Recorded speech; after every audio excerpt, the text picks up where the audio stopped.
Bible గ్రంథంలో నుంచి ఒక వచనాన్ని చదువుకుని దేవుని వాక్య ధ్యానంలో ముందుకెళదాం. రోమాపత్రిక 2వ అధ్యాయము.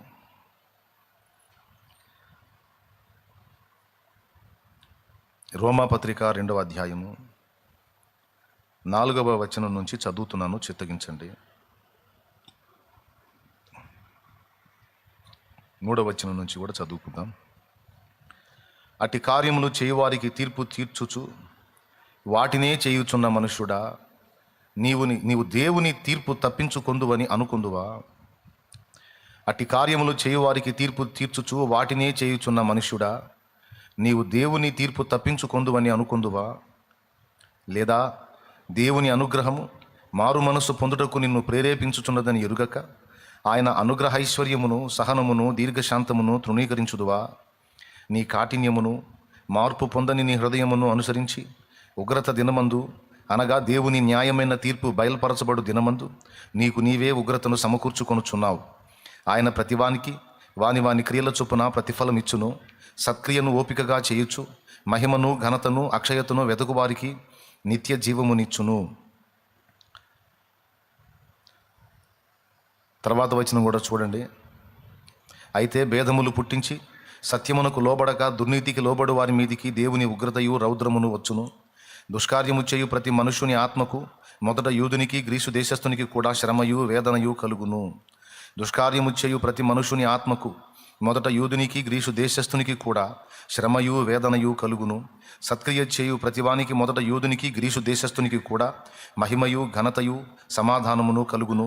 దేవునికి పక్షపాతము లేదు. చిన్న మాట ప్రార్థన చేసుకుందాం. ప్రేమ కలిగిన మా మహాపరిశుద్ధ తండ్రి, ఘనుడవగు దేవానికి స్తోత్రము. నీ దయాపూర్వక సంకల్పాన్ని బట్టి శుభవేళ మమ్మల్ని అందరినీ రీతిగా సమకూర్చిన విధానం కొరకు స్తోత్రము. నీ బలహీన దాసుడు, అయోగ్య దాసుడు నీ పక్షమున నిలువనై ఉండగా నీ దాసుని బలపరిచి నీ కొరకు వాడుకో. నీ రక్తముతో నీ దాసుని కడుగు. నీ దాసుని దోషములు, అపరాధములు, పాపములన్నీ, ఈ క్షణం వరకు ఉన్న అతిక్రమములన్నీ కూడా నీ రక్తము చేత కడిగి పరిశుద్ధపరిచి కృపతో జ్ఞాపకం చేసుకొని వాడుకో. నోటి మాటల్లో, కంటి చూపులో, హృదయ ఆలోచనల్లో, సర్వ శరీరముతో జరిగించిన చర్యలన్నిట ఉన్న దోషములు నావి మావి అందరివి క్షమించు. మా యందు శుద్ధ హృదయాన్ని కలిగించి నూతనత్వం మాకు దయచే. నూతన స్వభావం, నీ స్వభావం మాకు అనుగ్రహించు. సాతాను ఉపదేశాన్ని అడ్డగించకుండా వాడి దుష్టశక్తులను యేసు నామంలో బంధిస్తున్నాం. నీ కృపా కాపుదల ప్రసాదించి నీ సన్నిధి మా మధ్య ప్రత్యక్షపరిచి నీ వాక్యమును పంపి పరిశుద్ధాత్ముడా నాతో మాతో మాట్లాడమని యేసు నామంలోనే ప్రార్థించి విశ్వాసమును బట్టి స్వతంత్రించుకుంటున్నాం తండ్రి. ప్రార్థన విని మనతో మాట్లాడుతున్న దేవునికి విశ్వాసంతో స్తోత్రం చెప్దామా? గట్టిగా చెప్దామా? స్తోత్రం, స్తోత్రం, స్తోత్రం, స్తోత్రం, స్తోత్రం. ప్రభునందు ప్రియులారా, రోమాపత్రిక 1వ అధ్యాయంలో దేవుని సత్యానికి లోబడకుండా దుర్నీతి చేత సత్యం అడ్డగించేటువంటి మనుషుల దుర్గతి, వాళ్ళని ఎలాంటి పరిస్థితులకు దేవుడు అప్పగించాడో ప్రస్తావిస్తాడు. 2వ అధ్యాయంలో ఎదుటి వాళ్ళకి తీర్పులు తీర్చడానికి పరిగెత్తేటువంటి వ్యక్తులకు ఎలాంటి పరిస్థితి ఉందో, వాళ్ళని ఏ విషయంలో దేవుడు సిద్ధపడమంటున్నాడో ఆ సంగతిని గురించి 2వ అధ్యాయంలో ప్రస్తావించాడు. కాబట్టి తీర్పు తీర్చు మనుషుడా, నీవెవడవైనను సరే నిరుత్తరుడవై ఉన్నావు. దేని విషయంలో ఎదుటివానికి నీవు తీర్పు తీరుస్తున్నావో దాని విషయంలో నీవే నేరస్తుడవని తీర్పు తీర్చుకొనుచున్నావు. ఎలయనగా తీర్పు తీర్చు నీవును అట్టి కార్యములనే చేయుచున్నావు కావా? అట్టి కార్యములు చేయు వారి మీద దేవుని తీర్పు సత్యమును అనుసరించినదే అని ఎరుగుదుము. అక్కడి నుంచి ఇక మనం ఇందాక చదువుకున్న వచనం ఉంటుంది. ఎదుటి వాళ్ళని మరి నేరారోపణ చేసి, ఎదుటి వాళ్ళ తప్పులించి, ఎదుటి వాళ్ళని తీర్పులు తీర్చేటువంటి తత్వాన్ని మనం సహజంగా కలిగి ఉన్నాం. అలాంటి వ్యక్తులందరినీ ఉద్దేశించి దేవుడు మాట్లాడుతున్నాడు.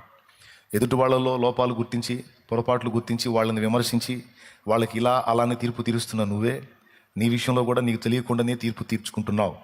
ఎదుటి వాళ్ళకి ఏం జరగాలని నువ్వు కోరుకుంటున్నావో వాళ్ళ చర్యల ఫలితంగా అదే పనులు నీకు తెలియకుండా, తెలిసి కొన్నిసార్లు, తెలియకుండా కొన్నిసార్లు నువ్వు చేస్తున్నావు. అలా చేయటం ద్వారా ఎదుటి వాళ్ళని విమర్శించి వాళ్ళకి ఏ తీర్పులు తీరుస్తున్నావు ఆ తీర్పులు నీకు తెలియకుండా నీ మీద నువ్వే ప్రకటించుకుంటున్నావు. తీర్పు తీర్చే మనుషుడా, నువ్వు ఎవరివైనా సరే నిరుత్తరుడవై ఉన్నావు. ఎందుకంటే తీర్పు తీర్చే నువ్వు కూడా అలాంటి పనులే చేస్తున్నావు. నీలో కూడా దేవుడు పట్టించుకుంటే చెప్పశక్యముగా నన్ను చెప్పలేనన్ని దోషాలు, అపరాధాలు, అవిధేయతలు ఉన్నాయి. అయితే ఇతరులకు నువ్వేది జడ్జి చేస్తున్నావో అదే నీ విషయంలో కూడా నీకు తెలియకుండా నువ్వే చేసుకుంటున్నావు అనేది గుర్తించి జాగ్రత్త పడు అనేది ఒకటి మాట్లాడాడు. తర్వాత ఏమంటున్నాడంటే, మారు మనసు పొందడానికి దేవుని కృపా మహదైశ్వర్యం చూడండి. ఆయన సహనం, దీర్ఘశాంతం నీ మార్పు కోసం ఎదురు చూస్తూ ఉంది. నువ్వు మారు మనసు పొందితే కృప పొందుతావు, దిద్దుబాటు చేయబడతావు. ఒకవేళ నువ్వు అలా పొందకుండా హృదయ కాఠిన్యంతో మూర్ఖిస్తే తగిన ప్రతిఫలాన్ని తప్పకుండా నువ్వు అనుభవిస్తావు. తస్మాత్ జాగ్రత్త అని ఒక వార్నింగ్తో ఈ వచనాన్ని నడిపిస్తాడు. దేవునికి పక్షపాతం లేదు. ప్రతివానికి వాని క్రియల చొప్పున దేవుడు ప్రతిఫలం ఇస్తాడు. కాబట్టి మీరు జాగ్రత్త పడండి అని ఒక విధమైన హెచ్చరిక ఇది. చూడండి 5వ వచనం లేకపోతే 4వ వచనం. దేవుని అనుగ్రహాన్ని గురించి మాట్లాడుతున్నాడు. దేవుని అనుగ్రహము మారు మనసు పొందుటకు నిన్ను ప్రేరేపిస్తుందని ఎరుగక ఆయన అనుగ్రహ ఐశ్వర్యమును, సహనమును, దీర్ఘశాంతమును తృణీకరిస్తున్నావా? నీ కాఠిన్యమును, మార్పు పొందని నీ హృదయమును అనుసరించి ఉగ్రత దినమందు, అనగా దేవుని న్యాయమైన తీర్పు బయలుపరచబడు దినమందు నీకు నీవే ఉగ్రతను సమకూర్చుకొనుచున్నావు. ఈ విషయాలన్నీ కూడా యూదుడని గ్రీసు దేశస్థుడని భేదం లేకుండా అందరికీ వర్తిస్తాయి అని ఒక వార్నింగ్ని పౌలు మహనీయుని ద్వారా పరిశుద్ధాత్మ అనుగ్రహిస్తున్నాడు ఇక్కడ మనకి. దీన్ని నేను మీకు ఎందుకు చదివించానంటే, అందరూ ఒకసారి స్తోత్రం చెప్పండి, నోరు తెరిచి గట్టిగా చెప్పండి, 2 చేతులు ఎత్తి చెప్పండి. ఇంకా చెప్పే విషయాలు మనసు పెట్టి శ్రద్ధగా వినండి. చాలా కష్టపడి దూరాల నుంచి ప్రయాసపడి వచ్చారు దేవుని మాటలు వినటానికి. ఒక వచనం చదివించాను, ఒక వచనంగా చాలా వచనాలు చదివించాను. అందులో ఒక్కదాని మీదకి మీ మనసును తీసుకెళ్తాను, మీకు అర్థమయ్యేటట్టు చెప్పడానికి ప్రయత్నిస్తాను. 4వ వచనం. దేవుని అనుగ్రహము మారు మనస్సు పొందుటకు నిన్ను ప్రేరేపించుచున్నది. దేవుని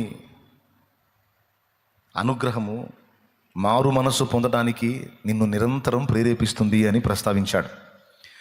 ప్రియులారా, కూర్చో తల్లి, కూర్చోమ్మా, కూర్చో. కింద కూర్చోలేకపోతే అక్కడ ఇట్లా అటు వచ్చి చైర్లో కూర్చో. ప్రియులారా, జాగ్రత్తగా వినండి. 103వ కీర్తనలో దావీదు తన ప్రాణంతో ఒక మాట చెప్పుకున్నాడు. ఒకసారి చూడండి, 103వ కీర్తనలో దావీదు తన ప్రాణంతో ఒక మాట చెప్పుకున్నాడు. నా ప్రాణమా యెహోవాను సన్నుతించుము, నా అంతరంగములోనున్న సమస్తమా ఆయన పరిశుద్ధ నామమును సన్నుతించుము.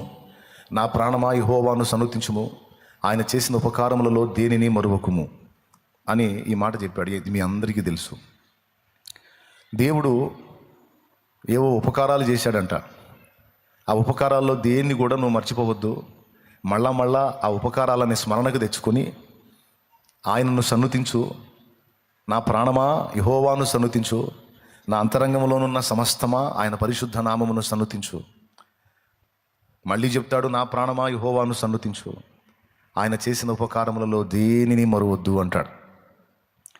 ఇంతకు ఆయన చేసే ఉపకారాలు ఏంటి, ఏమేమి ఉపకారాలు చేశాడో ఆ కింద వచనాల్లో చెప్తాడు. ఒకసారి చూడండి త్వరగా. ఆయన నీ దోషములన్నిటినీ క్షమించువాడు. నంబర్ 1లో వచ్చిన మాట ఏమిటంటే, ఆయన నీ దోషములన్నిటినీ క్షమించువాడు. నీ సంకటములన్నిటినీ కుదుర్చువాడు. సంకటములు అంటే కష్టాలండి, శ్రమలు, శోధనలు. నీ సంకటములన్నింటినీ కుదుర్చువాడు. సమాధిలో నుండి నీ ప్రాణమును విమోచించుచున్నాడు. సమాధిలో నుండి నీ ప్రాణమును విమోచిస్తున్నాడు. కరుణా కటాక్షములను నీకు కిరీటముగా ఉంచుచున్నాడు. అచ్చంగా నీ నెత్తి మీద పెట్టేశాడు, నీకు ధరింపజేశాడు కరుణని, కటాక్షాన్ని. పక్షిరాజు యవనము వలె నీ యవనము క్రొత్తదగుచున్నట్లు మేలుతో నీ హృదయమును తృప్తిపరచుచున్నాడు. ఎప్పటికప్పుడు నూతనమైన మేళ్లను నీకు అనుగ్రహించి నీ హృదయాన్ని సంతృప్తి పరుస్తున్నాడు. యెహోవా నీతి క్రియలను జరిగించుచు బాధింపబడే వాళ్ళకి న్యాయం తీర్చేవాడు. ఆయన మోషేకు తన మార్గములను తెలియజేసి ఇశ్రాయేలు వంశస్థులకు తన క్రియలను కనపరిచెను. యెహోవా దయా దాక్షిణ్య పూర్ణుడు. యెహోవా దయా దాక్షిణ్య పూర్ణుడు, దీర్ఘశాంతుడు, కృపా సమృద్ధి గలవాడు. ఆయన ఎల్లప్పుడూ వ్యాజ్యమాడువాడు కాడు, నిత్యము కోపించువాడు కాడు. మన పాపములను బట్టి మనకు ప్రతీకారము చేయలేదు. అదుగో మళ్ళీ పాపాల దగ్గరికి వస్తాడు. మన పాపములను బట్టి మనకు ప్రతీకారము చేయలేదు, మన దోషములను బట్టి మనకు ప్రతిఫలం ఇయ్యలేదు. భూమి కంటే ఆకాశము ఎంత ఉన్నతముగా ఉన్నదో ఆయన యందు భయభక్తులు గలవారి ఎడల ఆయన కృప అంత అధికముగా ఉన్నది. పడమటికి తూర్పు ఎంత దూరమో అద్దుకు మళ్ళీ అతిక్రమాలు అంటాడు చూడండి. ఆయన మన అతిక్రమములను మనకు అంత దూరపరిచి ఉన్నాడు. ఇది 3వసారి మన దోషాలు, అతిక్రమాలు, పాపాలను గూర్చి ప్రస్తావించటం 3వసారి. మీరు గమనించారా? స్టార్టింగ్లో నీ దోషములన్నిటినీ క్షమించువాడు అన్నాడు. అలాగే మధ్యలో ఒకసారి అన్నాడు, ఏమన్నాడు చూడండి, మన పాపములను గురించి మాట్లాడాడు. 10వ వచనం. అవును, మన పాపములను బట్టి మనకు ప్రతీకారము చేయలేదు. 2వసారి. ఇప్పుడు ఇందాక చూపించిన వచనం 12వ వచనం. పడమటికి తూర్పు ఎంత దూరమో ఆయన మన అతిక్రమములను మనకు అంత దూరపరిచి ఉన్నాడు. మళ్ళా అతిక్రమాలను గురించి ప్రస్తావించాడు. 3 చదువు.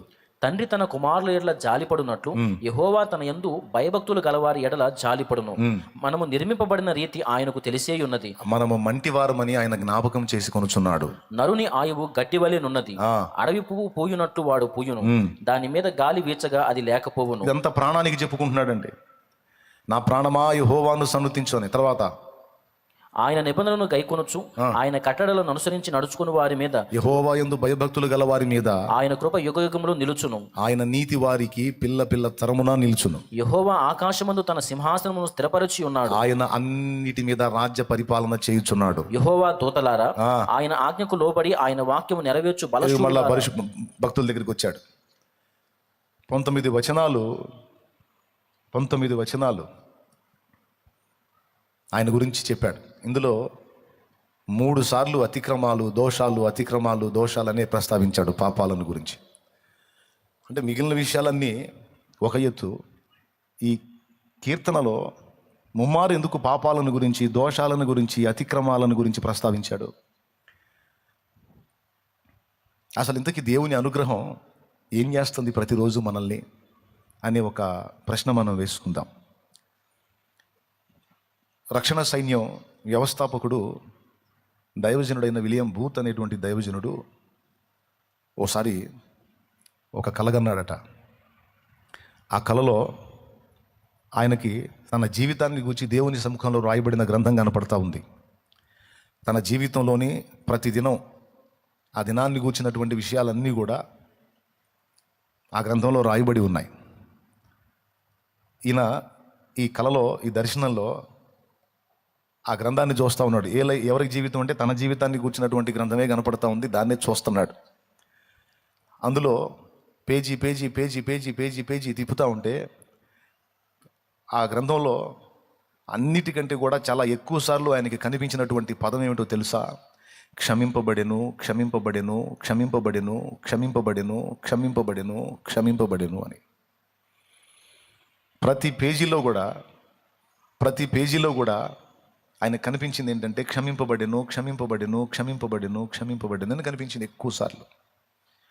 బైబిల్ గ్రంథంలో భయపడకుడి అని అనేక సార్లు రాయబడినట్లు ఆ దైవజనుని యొక్క జీవిత గ్రంథంలో ఆయన అతిక్రమాలన్నీ ప్రస్తావించి అన్ని క్షమించబడ్డాయి. క్షమాపణ అనే పదం ఎక్కువసార్లు రాయబడిందట. దీన్ని బట్టి మీకేమర్థమైంది? అర్థం కాకపోవటానికి ఇదేం రహస్యమా? విలియం బూత్ అనే దైవజనుడు ప్రతిదినము క్షమించబడ్డాడు. అలాగే నువ్వు నేను కూడా దేవుని కృపను బట్టి, అనుగ్రహాన్ని బట్టి ప్రతిదినం క్షమింపబడుతూనే ఉన్నాం. ఏం పడుతున్నాం? క్షమింపబడుతున్నాం. 103వ కీర్తన కృతజ్ఞతా కీర్తన, ప్రాణానికి బుద్ధి నేర్పుకునే కీర్తన, అంతరంగాన్ని శుద్ధి చేసుకునే కీర్తన, హృదయం అంతటిని యెహోవా తట్టు తిప్పుకునే కీర్తన. ప్రాణానికి చెప్పాడు, ప్రాణములో మనస్సు ఉంది, మనస్సుతో చెప్తున్నాడు నువ్వు దేవుణ్ణి సన్నుతించాలి, నువ్వు దేవుని ఆశ్రయించాలి, దేవుని మహిమపరచాలి, దేవుని కీర్తించాలి అని. ప్రాణములోని మనస్సు అడిగింది, ఎందుకు సన్నుతించాలి, ఎందుకు కీర్తించాలి? ఎందుకు అంటే దానికి సమాధానంగా కొన్ని వచనాలు చెప్పాడు. అందులో మొదటిది, ఆయన నీ దోషములన్నిటినీ ఏం చేశాడని ఉంది? క్షమించువాడు అని రాసుంది.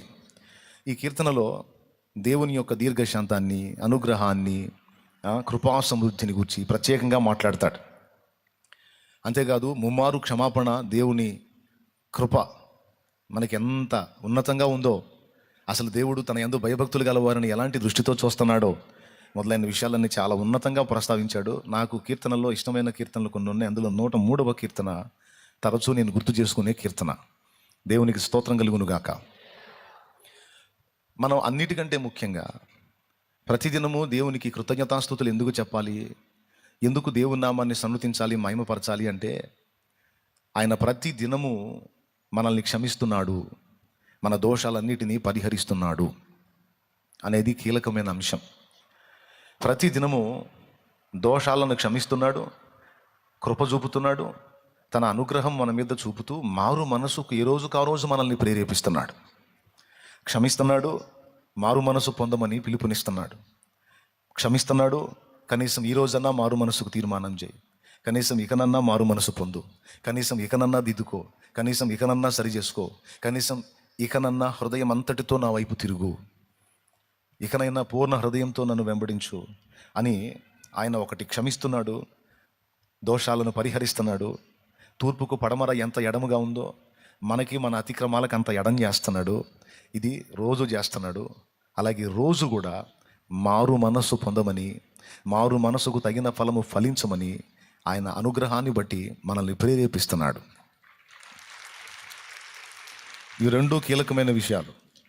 ఒకటి, దోషములను అనుదినము పరిహరించుట. రెండవది, మారు మనస్సు కొరకు అనుగ్రహాన్ని బట్టి ప్రేరేపించుట.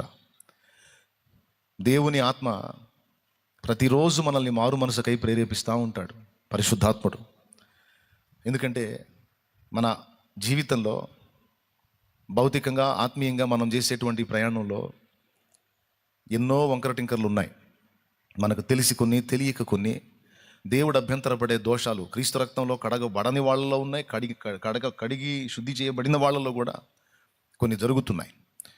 అవన్నీ దేవుడు ఏం చెప్తున్నాడంటే, నువ్వు నా ఎదుటికి వచ్చి, దేవా నా అతిక్రమములను క్షమించవా, పరిహరించవా అని నీవు అడిగినప్పుడు నేను వాటిని క్షమిస్తున్నాను కదా అని నువ్వు అందులో కొనసాగటానికి వీల్లేదు. నువ్వు అందులో కంటిన్యూ అయితే ఉగ్రత దినానికి నీకు నువ్వే తీర్పుని సిద్ధపరచుకుంటున్నట్టు, కాఠిన్యాన్ని సమకూర్చుకుంటున్నట్టు, కోపాన్ని సమకూర్చున్నట్టు, ఉగ్రతను సమకూర్చుకుంటున్నట్టు. జాగ్రత్త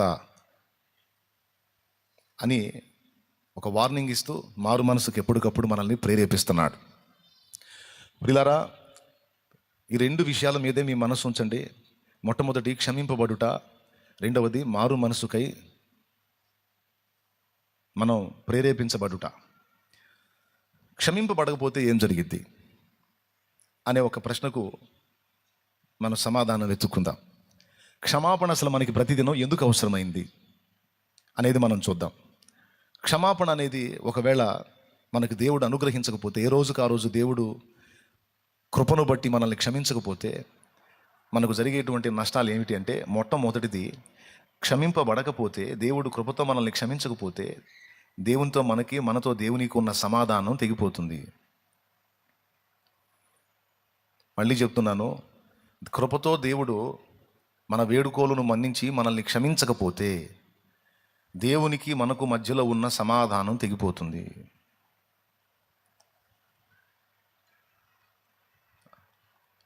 ఏమైనా అర్థమైందా నేను చెప్పింది మీకు? ఏం తెగిపోతుంది అన్నాను? సమాధానం తెగిపోయినప్పుడు ఎలా ఉంటుందో తెలుసా పరిస్థితి? నువ్వు చాలా విషయాలు దేవుని సన్నిధిలో వెతుకుతుంటావు, నీకు ఆన్సర్ రాదు. అర్థమైందా? నీ హృదయంలో భయం, ఆవేదన, ఆందోళన ముప్పిరిగొంటాయి. దీపం లేని ఇంట చీకటి ఆవరించినట్లు దేవుడు ఎప్పుడైతే నీతో సమాధానాన్ని పక్కన పెట్టేశాడో, దేవునితో సమాధానం ఎప్పుడైతే నీకు తెగిపోయిందో, అంధకారం ఆవరించింది నీ అంతరంగంలో. అది ఎప్పుడు తొలగిపోయిందో తెలుసా? ఆ వేదన, భయం, అశాంతి, ఆ తొందర ఎప్పుడు తొలగిద్దో తెలుసా? తిరిగి మళ్ళా ఆయన నిన్ను క్షమించి తన రక్తంతో నిన్ను కడిగి, తిరిగి మళ్ళా నీ చేతిలో చేయగలిపి సమాధానం ఆయన నీతో కలిపేంత వరకు ఇదంతా నిన్ను ఆవరించింది చీకటి. అది ఎప్పుడు తొలగిద్ది అంటే, తిరిగి మళ్ళీ ఆయన నీ వైపు మళ్ళుకున్నప్పుడు, నిన్ను దగ్గరకు తీసుకున్నప్పుడు, ఆయన రక్తంతో నీ దోషాలు కడిగి మళ్ళీ సమాధానం అని చేయించినప్పుడు మాత్రమే తిరిగి ప్రశాంతత, నెమ్మది, స్వాంతననే నీకు వస్తాయి. ఎంతమంది ఒప్పుకుంటారు ఇది వాస్తవమే అన్నోళ్ళు, అనుభవాల్లో ఎరిగినోళ్ళు చేతులు ఎత్తండి, నిజమేనన్నా అని. ఇదేం పెద్ద మర్మమేం కాదు, పెద్ద రహస్యమేం కాదు, మీకు ఈజీగా అర్థమైద్ది. ఎప్పుడన్నా దేవుడు అభ్యంతరపడే తప్పు నీ ద్వారా జరిగినప్పుడు నువ్వు ప్రశాంతంగా ఉంటావా, తొందరపడుతుంటావా? సమాధానంగా ఉంటావా, టెన్షన్ ఫీల్ అవుతావా? ఒత్తిడికి గురవుతావా, గురవ్వవా? అశాంతికి లోనవుతావా, లోనవ్వవా? అసలు ఎంతమందికి ఆ పరిస్థితి ఉంది? ఉన్నోళ్ళు చేతులు ఎత్తండి, నాకుందన్న ఆ టెన్షన్ నాకుంది. రైట్. కొన్నిసార్లు నీవు నీ ఆత్మీయ జీవితంలో కొన్ని తొందరలు చేసావు, కొన్ని తొట్టుపాట్లు ఉన్నాయి, కొన్ని బలహీనతలు జరిగినాయి నీ వల్ల. జరిగినప్పుడు కొన్ని పొరపాట్లు, కొన్ని తప్పులు నీ వల్ల జరిగినప్పుడు, ఆ జరిగిన టైంలో తిరిగి నువ్వు దేవుని పాదాల దగ్గరికి వెళ్ళి, ప్రభువా ఈ పాపం విషయంలో నన్ను క్షమించు, నన్ను నీ రక్తంతో కడుగు, దయచేసి నన్ను మన్నించు అని కన్నీళ్లతో నువ్వు దేవుని వేడు కొనక మునుపు నీ పరిస్థితి ఎలా ఉంది? ఎంత ఒత్తిడి ఫీల్ అవుతావు, ఎంత ఒత్తిడి గురవుతావు, ఎంత ఆవేదన పడతావు? మళ్ళీ ఎప్పుడు తొలగిపోతుంది అదంటే, తిరిగి దేవుని పాదాల దగ్గరికి వెళ్ళి యేసయ్య రక్తాన్ని ఆశ్రయించి క్షమాపణ వేడుకొని దిద్దుకొని పశ్చాత్తాపడి మారు మనసు ప్రకటించి, దేవా నన్ను మన్నించు, కనికరించు, మట్టి పురుగును ప్రభువా నన్ను అర్థం చేసుకొని ఆయన జాలిపడే మాటలేవో చెప్పుకొని ఆయన పాదాలు పట్టుకొని ఎప్పుడైతే హృదయపూర్వకంగా ఆయన వైపు మళ్ళుకుంటామో ఆయన మన వైపు తిరిగి మన దోషాలన్నిటిని కడిగి శుద్ధి చేసి మనల్ని దగ్గరికి తీసుకున్నప్పుడు మాత్రమే మనకు ప్రశాంతత స్టార్ట్ అయింది. దేవుడు మనతో సమాధానంగా ఉన్నంత వరకు ఎంత ఇబ్బందులు ఎదురైనా మనకి లెక్క ఉండదు. దేవుడు మనతో సమాధానంగా ఉన్నంత వరకు మిన్ను ఆకాశం విరిగి వెన్ను మీద పడ్డా సరే లెక్క ఉండదు. ఎందుకంటే నా దేవుడు నాతో తోడై ఉన్నాడు. నా దేవునికి నాకు మధ్య సమాధానం స్థిరపరచబడి ఉంది. ఆయన నాతో ఉన్నాడు గనుక నేను భయపడను, నేనేం ఒత్తిడికి గురిగాను. ఎందుకంటే ఏదన్నా రాని ఆయన నాతో అనుబంధంగా ఉన్నాడు కనుక, నేను ఆయన సమాధానంగా ఉన్నాం కనుక ఆయనే చూసుకుంటాడు అనే నిశ్చయిత మనకు ఉంటుంది. దేవునితో సమాధానం ఉన్నప్పుడు దేవుడు నాతో ఉన్నాడు, నాకేమి కాదు. ఎప్పుడైతే ఈ అతిక్రమాలు పదే పదే పదే పదే జరిగి అపరాధ భావం దోష భావం మనల్ని వెంటాడి దేవునితో సమాధానాన్ని కోల్పోతామో అప్పుడు స్టార్ట్ అయింది ఒత్తిడి. అప్పుడు చిన్నదానికి కూడా భయపడే పరిస్థితి ఉంటుంది. అప్పుడు ఆకాశం కూడా నేను వెన్ను మీద పడాల్సిన అవసరంలా, దూది పింజలాంటి సమస్యలు కూడా కలవరం స్టార్ట్ అయింది నీలో. దేన్ని బట్టి? ఒకటే తేడా, ఒకటి దేవునితో సమాధానం ఉన్నప్పుడు ఆకాశం మీద పడ్డ భయం లేదు. కానీ దేవునితో సమాధానం ఒక్కటి దిగిపోతే దూది పింజంత బరువు కూడా నువ్వు మూయలేవు. దీన్ని ఎంతమంది ఒప్పుకుంటారు? చాలా కష్టపడి చెప్పా. దేవునికి స్తోత్రం, హల్లెలూయా. దీన్ని ఎంతమంది ఒప్పుకుంటారు? పాయింటే కదా. దేవునితో మనం అనుబంధాన్ని కొనసాగించినంత వరకు, సమాధానం మనకు ఉన్నంత వరకు దేనికి భయపడం, టెన్షన్ ఫీల్ అవ్వం. ఎందుకంటే ఉల్లమునెత్తి పిలిచిన వేళ ఓహో ఎనుచు దరికి వచ్చు అని భక్తుడు పాడినట్లు, తల్లిదండ్రులు విడచిన గాని తాను వదలడెప్పుడు మమ్ము, తల్లిదండ్రులు మరచిన గాని తాను వదలడెప్పుడు మమ్ము. తర్వాత ఉల్లమునెత్తి పిలిచిన వేళ ఓహో ఎనుచు దరికి వచ్చు, ఉల్లమునెత్తి పిలిచిన వేళ ఓహో ఎనుచు దరికి వచ్చు. యేసు వంటి ప్రియ బంధుడు నాకిక ఇహపరములలో లేడన్నా, బాసురముగా నిజ భక్తుల మది కది అనుభవ గోచరమెపుడగునన్న, బాసురముగా నిజ భక్తుల మది కది అనుభవ గోచరమెపుడగునన్న. యేసు వంటి ప్రియ బంధుడు నాకిక ఇహపరములలో లేడన్నా. తెల్లవారితే ఖడ్గం చేత చంపిస్తారో తెలియదు, ఉరి కొయ్యకు వేలాడదీపిస్తారో తెలియదు, సింహాల ముందు వేపిస్తారో తెలియదు, ఏం చేస్తారో తెలియదు పేతుర్ని తెల్లవారితే. కానీ 16 మంది సైనికుల కాపలాలో హాయిగా పసిబిడ్డలాగా ఆదమరిచి నిద్రపోతున్నాడు పేతురు. మీకు వింతగా లేదా? తెల్లవారితే సావు మూడిందన్న సంగతి నీకు తెలిస్తే అసలు ఈ రాత్రి నిద్రపోతావా? రేపు నీకు జడ్జిమెంట్ ఉంది, రేపే నీకు జడ్జిమెంట్ రాబోతుంది, శిక్ష ఖరారు, అది కూడా ఖచ్చితంగా మరణశిక్షే. అయితే ఏ విధంగా చంపాలి అనేది ఒక్కటే డిసైడ్ చేయబడిద్ది. చంపుటైతే ఖాయం, అరెస్ట్ చేసింది అందుకు చంపేయడానికి అనే విషయం నీకు తెలిసినప్పుడు, రాజు నిన్ను బంధించినటువంటి రాజు దుర్మార్గుడు అని కూడా నీకు తెలిసినప్పుడు, వాడు ఒక సైకో అనే సంగతి నీకు తెలిసినప్పుడు పొరపాటున కంటి మీద కునుకొచ్చిద్దా, నిద్ర వచ్చిద్దా? ఎట్టి పరిస్థితిలో రాదు. కానీ అపోస్తల కార్యం 12వ అధ్యాయం మీరు చూస్తే 16 మంది సైనికుల కాపలాలో ఉన్నటువంటి పేతురు చెరసాలలో హాయిగా నిద్రపోతున్నాడు అని రాసుంది. నిద్ర ఎట్లొచ్చింది అనేది నాకు ఇప్పుడు కోటి వరహాల ప్రశ్న. చాలాసార్లు ఉన్న డౌట్ నాకు అది. ఏమయ్యా, తెల్లారితే చంపబడతావని తెలిసి ఏమంటే చిన్నపాటి సమస్యలు మనకు ఉంటేనే నిద్ర పట్టదు.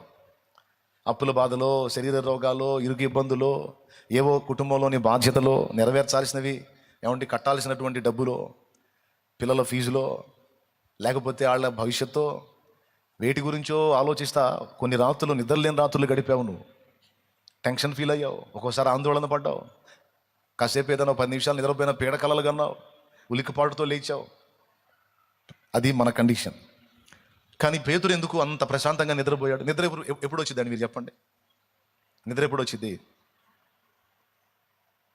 కొంతమంది అంటారు బాగా ఉల్లలిస్తే నిద్ర వచ్చింది అని. కాదు, నేను చూసా. అసలు ఉల్లలిస్తే నిద్ర వచ్చింది అన్నారు కదా అని ఓసారి డే మొత్తం గాడి చాకిరి చేశా. అన్నీ మన ఓన్ బాడీ మీద ప్రయోగాలే. దేవునికి స్తోత్రం. ఆ రోజు ఇంకా పెందలా నిద్రపోవచ్చని పడకెక్కా. పొరపాటును కూడా రాలా నిద్ర. రాటల్లా. చాకిరి ఒళ్ళు అలవాటు చేస్తే నిద్ర అదే వచ్చింది అంటే ఒళ్ళు గందరగోళం అయిన దాకా చాకిరి చేసిన వాళ్ళందరూ హాయిగా నిద్రపోతున్నారా? లేదు. నిద్ర ఎప్పుడు వచ్చింది? ఒళ్ళు అలిస్తే వచ్చిద్దా? నైట్ బిళ్ళ వేసుకుంటే వచ్చిద్దా? ట్యాబ్లెట్ వేసుకుంటే వచ్చిద్దా? మరి ఏం వేసుకుంటే వచ్చింది? నేను చెప్తున్నా, నిద్రపోవడానికి నువ్వు ఎన్నన్నా వినియోగించు. నిద్ర ఎప్పుడు వచ్చిందో తెలుసా?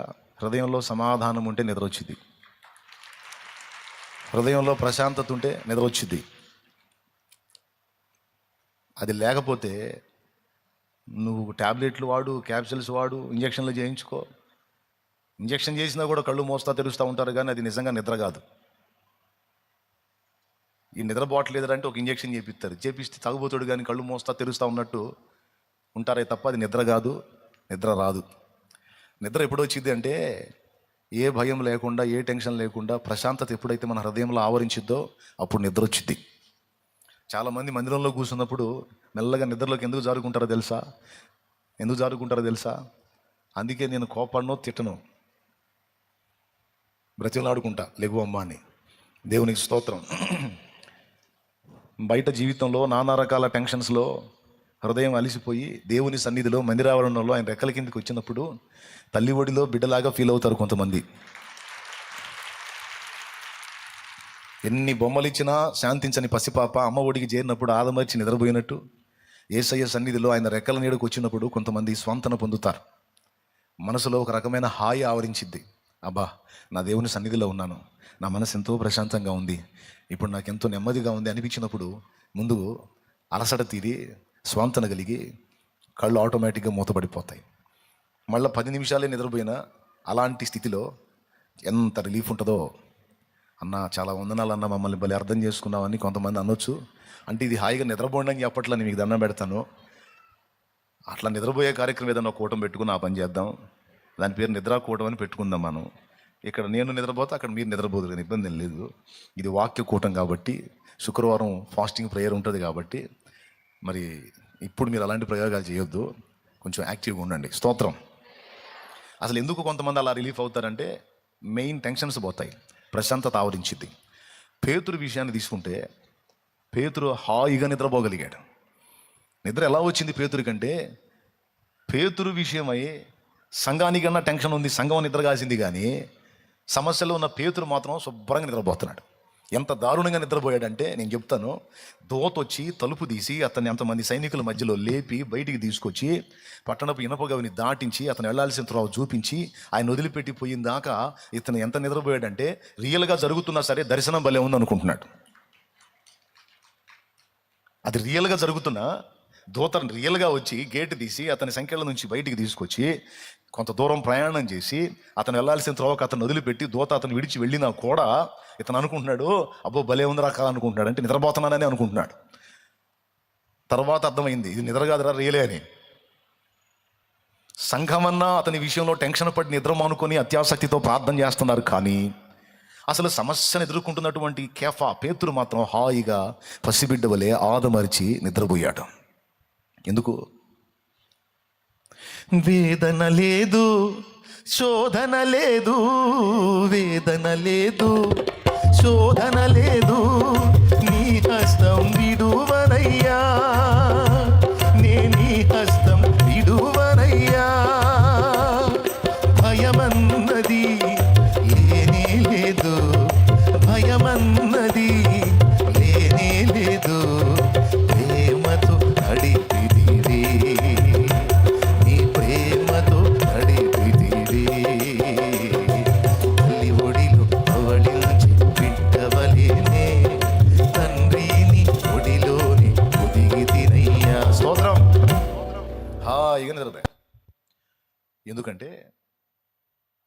పేతురు మిగిలిన విషయాలన్నీ ఏమో కానీ ఒక్క విషయంలో మాత్రం అలర్ట్గా ఉన్నాడు, మెలకువగా ఉన్నాడు, చురుగ్గా ఉన్నాడు. అదేంటో తెలుసా? దేవునితో సమాధానం కలిగి ఉండే విషయంలో ఆయన జాగ్రత్తగా ఉన్నాడు. అదొక్కటే చూసుకున్నాడు. నేను నా దేవుడు ఇద్దరం సమాధానంగా ఉన్నాం, మాకేం కొట్లాటలు లేవు. కొట్లాట్లు ఉంటే ఆయన ముఖం తిప్పుకుంటాడు, నన్ను అప్పగిస్తాడు. ఆయనకి నాకు మధ్య కొట్లాటలు లేవు, నేను ఆయన సమాధానంగా ఉన్నాం గనక ఆయన సెలవు లేకుండా నన్ను ముట్టడం ఎవడి తరం కాదు.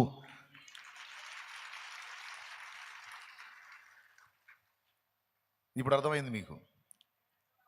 నేను దేవుడు సమాధానంగా ఉన్నాం కాబట్టి, మాకు మధ్య గొడవలు లేవు కాబట్టి, ఎదుగో నేను ఇలా ఉన్నాను, ఈ కండిషన్లో ఉన్నానని ఆయనకు తెలుసు. ఆయన కనుదృష్టి నిరంతరం నా మీద ఉంటుంది. ఇదిగో సదాకాలం నేను మీతో కూడా ఉన్నానని వాగ్దానం చేశాడు, అబద్ధాలు ఆడేవాడు కాదు. మరి ఆయన నాతో ఉన్నాడు అని నేను నమ్మినప్పుడు, ఆయన నాకు తోడై ఉన్నాడు అని నేను నమ్మినప్పుడు, ఇంకా నిద్ర మానుకుంటే, తిండి మానుకుంటే మరి నేను అవిశ్వాసినే కదా. అర్థమైందా? ఇంకా టెన్షన్ పడితే నేను ఆయనను నమ్మనట్టే కదా. కాబట్టి నేను ఆయనను నమ్ముతున్నాను, నా దేవునికి నాకు మధ్య సమాధానం ఉంది. కాబట్టి నన్ను ఎవడన్నా ముడితే నన్ను కాదు ఆయననే టచ్ చేస్తాడు. ఆయన సెలవు లేకుండా నాకెవ్వడు ఏమీ చేయలేడు. ఎందుకంటే నా దేవుడు అందరికంటే బలవంతుడు. ఆయన బాహుబలానికి ఏదీ సాటి రాదు అనే నిశ్చయత తను కలిగి ఉన్నాడు కాబట్టి అంత హాయిగా నిద్రపోయాడు. దేవునికి స్తోత్రం కలుగును గాక. గట్టిగా చెప్పండి. ఏనేనా? ఇంకా బైబిల్లో మరికొంతమంది ఉన్నారు. పెను తుఫాన్లో ప్రశాంతంగా నిద్రపోయాడు యేసయ్య. ఓడలో వాళ్ళందరూ తిండి మానుకుంటే పౌలేమో రొట్టెలు తినండిరా బాబా అంటాడు. నీ రొట్టెలు చల్లకుండా సచ్చేటట్టున్న ఓడ పగిలి రొట్టెలు తినమంటావు ఏంటంటే, ఓడకే కానీ ఇందులో ఉన్న ఒక్కడికి కూడా ప్రాణహాని కలగదు, నా దేవుడు నాకు చెప్పాడు తినండిరా నా మాటిని, రొట్టెలు తినండిరా అంటాడు ఆయన. నిప్పుల్లో నుంచి వచ్చి పట్టుకుంది పాము చేతిని. చుట్టుపక్కల ఉన్న వాళ్ళు టెన్షన్ పడ్డారు, ఇంకేం జరిగిద్దని. ఎవరిని గరిచిందో ఆ కరిపించుకున్నవాడు మాత్రం పాము నా మంటల్లో విదిలించి హాయిగా చలి కాసుకుంటున్నాడు. టెన్షన్ లేవా? సింహాల గుహలో వేయబడ్డాడేమో హాయిగా ప్రార్థన చేసుకుంటున్నాడు, వేపించిన రాజేమో తిండి తిప్పలో నిద్ర మానుకొని ఉపవాసం ఉండి ఫాస్టింగ్ ప్రేయర్ చేసుకుంటున్నాడు ఇటు బయట. ఇలా ఎన్ని అనుభవాలు చెప్పొచ్చు. అసలు ఎక్కడొచ్చింది అంత ప్రశాంతత వాళ్ళకి? ఎక్కడొచ్చింది అంత నెమ్మది, అంత స్వాంతన ఎలా వచ్చింది వాళ్ళకంటే? ఒకటి, తమ దేవుని యందు తమకు విశ్వాసం ఉంది. అంతేకాదు దేవునితో సమాధానము ఉంది. ఎవరితో? దేవునితో సమాధానం కూడా ఉంది. నేను అందుకే చెప్తున్నా, దేవునితో సమాధానం అనేది చాలా ముఖ్యమైన విషయం. దేవునికి మనకు మధ్య సమాధానాన్ని చెడగొట్టేదే పాపం, దోషం, అతిక్రమం, అపరాధం. అర్థమైందా? ఆయనకి మనకు మధ్య సమాధానం కొనసాగినంత వరకు మనకి ఎదురు లేదు. ఆయన ముఖం తిప్పుకున్నాడా అయిందే మనకి స్తోత్రం. కాబట్టి ఇప్పుడు ఆయన ముఖం తిప్పుకోకూడదంటే దోషాలు ఉండకూడదు. దోషాలు ఉండవా? పొద్దున్న నిద్ర లేచిన దగ్గర నుంచి మళ్ళీ నిద్రకు ఉపక్రమించేంత వరకు ఈ మధ్య టైంలో మాటలోనో, క్రియలోనో, చూపులోనో, నడకలోనో, పడకలో, ఎక్కడో చోట ఏదో ఒక విషయంలో ఆయన అభ్యంతరపడేటువంటి సంగతులు ఉండనే ఉంటాయి. మరి ఇలాంటి పరిస్థితుల్లో మరి ఎట్లా ఇప్పుడు మన దేవునితో సమాధానం మెయింటైన్ చేయటం అంటే ఒకటే, ఎప్పటికప్పుడు మన అతిక్రమములను ఆయన ఎదుట మనం ఒప్పుకొనుట, ఎప్పటికప్పుడు ఆయన వాటిని కడిగి శుద్ధి చేయుట. పొరపాటు నా నుండి జరిగినప్పుడు దేవుడు ముందు ఎదురు చూసేది ఏందో తెలుసా? ఆయన సన్నిధికి పరిగెత్తుతామని. ప్రభా ఇదిగో తేడా పడ్డాను, దయచేసి నన్ను మన్నించు, నీ రక్తంతో నన్ను కడగని కృపను రక్తమును ఆశ్రయిస్తామని ఎదురు చూస్తాడు. పాపాన్ని అసహించుకొని దాని విషయంలో అభ్యంతరపడి డిస్టర్బ్ అయి ఆయన పాదాల దగ్గరికి పరిగెత్తి దేవునితో సమాధానపడి దోషములను పరిహరించుకొని తిరిగి మారు మనసులో కొనసాగటానికి మనం ఉపక్రమిస్తామేమో అని ఎదురు చూస్తాడు. ఫస్ట్ దేవుడు చూసేది అది. ఇక్కడ దావీదు అదే ప్రస్తావించాడు. దేవుని అనుగ్రహాన్ని ఏమని మాట్లాడుతున్నాడంటే, నా ప్రాణమా యెహోవాను సన్నుతించు, నా అంతరంగంలో ఉన్న సమస్తమా ఆయన పరిశుద్ధ నామాన్ని సన్నుతించు, ఎందుకంటే ఆయన నీ దోషములన్నిటినీ, కొన్నిటిని కాదు, అక్కడ రాస్తుంది అన్నిటినీ, నీ దోషములన్నిటినీ క్షమించువాడు. చూసారా? క్షమించకపోతే ఏం జరిగిద్ది? క్షమాపణ అనేది దేవుడు మనకి ఇవ్వకపోతే ఏం జరిగిద్ది? దేవునితో సమాధానం పోతుంది. సమాధానం పోయినప్పుడు భయం ఆవరిస్తుంది. భయం ఆవరించినప్పుడు ఇక అన్ని ఇబ్బందులే. ఈ ఇబ్బందులు ఏవి ఎదురు కావద్దు, వాటిని అధిగమించాలంటే భయం ఉండకూడదు. భయం ఉండకూడదు అంటే దేవునితో సమాధానం ఉండాలి. సమాధానం ఉండాలంటే దోషం ఉండకూడదు. దోషం ఉండకూడదంటే ఏ రోజుకి ఆ రోజు ఆయన క్షమించాలి. అదండి టోటల్గా. ఆ లింక్ అర్థమైంది కదా? స్తోత్రం చెప్పండి, పెద్దగా చెప్పండి. అందుకు చెప్తున్నాడు ప్రాణానికి, ప్రాణంలో ఉన్న మనస్సుకి ఏమని? జీవమా యెహోవా నీకు చేసిన మేళ్లను మరువాకు, జీవమా యెహోవా నీకు చేసిన మేళ్లను మరువాకు, నీదు పాత కంబులన్నిటినీ మన్నించి తప్పు లేవియున్ లేకుండా చేయును. ఆ కారణము చే దేవ సంస్తుతి చేయవే మనసా, శ్రీమంతుడగు యెహోవ సంస్తుతి చేయవే మనసా. దేవునికి మహిమ. దోషము, పాపము, అతిక్రమము దేవునితో మనకున్న సమాధానాన్ని తెగ్గొడుతుంది కనుక అర్జెంటుగా మనం వాటి నుంచి విడుదల పొందాలి. విడుదల పొందాలంటే దేవుడే తొలగించాలి. అసలు ఆయన ఎంత స్పీడ్గా ఉన్నాడో చూడు. ఆయన ఎంత స్పీడ్గా ఉన్నాడంటే, ఒక పొరపాటు మన నుండి జరిగినప్పుడు మన అంతరంగంలో మనం, నేను తప్పు చేశాను, దేవునికి అభ్యంతరకరమైన పని నేను చేశాను, ఇది రైట్ కాదు, ఒక పరిశుద్ధునిగా, ఒక పరిశుద్ధురాలిగా, క్రీస్తు రక్తంలో కడగబడిన బిడ్డగా నాకు ఇది తగదు, ఇది నేను ఇలా కొనసాగితే దేవునితో నాకున్న అనుబంధం తెగిపోతుంది, అది నాకు ఇష్టము లేదు, నాకు దేవునితో అనుబంధమే కావాలి, నాకు ఈ పాపంతో అనుబంధం వద్దు, నేను దీన్ని తెగతింపులు చేసుకుంటున్నాను, నాకు దేవుడు కావాలి, నేను పొరపాటు పడ్డాను, నేను తేడా పడ్డాను, ఇది రైట్ కాదు, ఇది రైట్ కాదు, నేను నా దేవుని ముందుకెళ్ళి నా అతిక్రమములను నేను ఒప్పుకోవాలి, దేవునితో సమాధాన పడాలి అని ఎప్పుడైతే నీ హృదయంలో నువ్వు అనుకుంటావో నువ్వు ఆయన దగ్గరకు రాకముందే ఆయన వాటిని కొట్టివేసి కూర్చున్నాడట. నేను చెప్పలా, 32వ కీర్తనలో ఆయనే చెప్పాడు మళ్ళీ ఈ సంగతి కూడా. చూడండి ఒకసారి 32వ కీర్తన 5వ వచనం. అది, నా దోషమును కప్పుకొనక తీనానా వాళ్ళని తినేనా, నా దోషమును కప్పుకొనక నీ ఎదుట నా పాపము ఒప్పుకొంటిని, యెహోవా సన్నిధిని నా అతిక్రమములు ఒప్పుకొందును అనుకుంటుని. ఆ మాట చూడండి, యెహోవా సన్నిధిని, నా అందరు చెప్పండి, నా అతిక్రమములు ఒప్పుకొందును అనుకుంటుని. అనుకున్నాడా, ఒప్పుకున్నాడా? మీకేం అర్థమైంది చెప్పండి. అనుకున్నాడా, ఒప్పుకున్నాడా? అనుకోవటం ఒప్పుకోవటం ఒకటేనా? అనుకున్నాడు అంటే చేద్దాం అంటే అది భవిష్యత్తులో జరిగేది, ఒప్పుకున్నాడు అంటే జరిగిపోయింది. అంటే ఏమనుకున్నాడు? నేను నా అతిక్రమములను యెహోవా సన్నిధిని ఒప్పుకొందును అనుకున్నాను జస్ట్. అయితే నువ్వేం చేశావు? నీవు నా పాప దోషమును పరిహరించి ఉన్నావు. అక్కడ సెల అని రాశాడంటే ఏంటో తెలుసా? కొంచెం ఆగి చూడవయ్యా, ఇక్కడ ఆలోచించాల్సిన విషయం ఉంది అని అర్థం. సంగీతంలో సహజంగా సెల అనే పదం వాడతారు వాళ్ళు సాంగ్లో, కానీ ఆ సెలని మనం ఇలా కూడా చూడొచ్చు. సెల అని తగిలిన దగ్గరల్లా ఆగి చూడు, అక్కడ సంగతి ఉంది అని అర్థం కూడా తీసుకో. అక్కడ అద్భుతమైన అర్థం ఉంది. అనుకున్నాడట, తీర్మానం చేసుకున్నాడట, తీర్మానం చేసుకుందట, దేవుడు క్షమించేశాడట. ఇలా దేవుని సన్నిధికి వెళ్ళి ఒప్పుకోవాలి, నేను ఇది కరెక్ట్ కాదు అని నీకు అర్థమై నువ్వు ఎప్పుడైతే బాధపడ్డావో, ఒప్పుకోవాలని తీర్మానం చేసుకున్నావో, ఒప్పుకున్నట్టుగానే కేసు కొట్టేశాడు అక్కడ. ఎంత హృదయమో చూడండి అయింది. పడమటికి తూర్పెంత ఎడమో పాపమునకు మనకునంత, పడమటికి తూర్పెంత ఎడమో పాపమునకు మనకునంత, ఎడము కలుగా చేసి ఉన్నాడు మన పాపములను, ఎడముగానే చేసి ఉన్నాడు.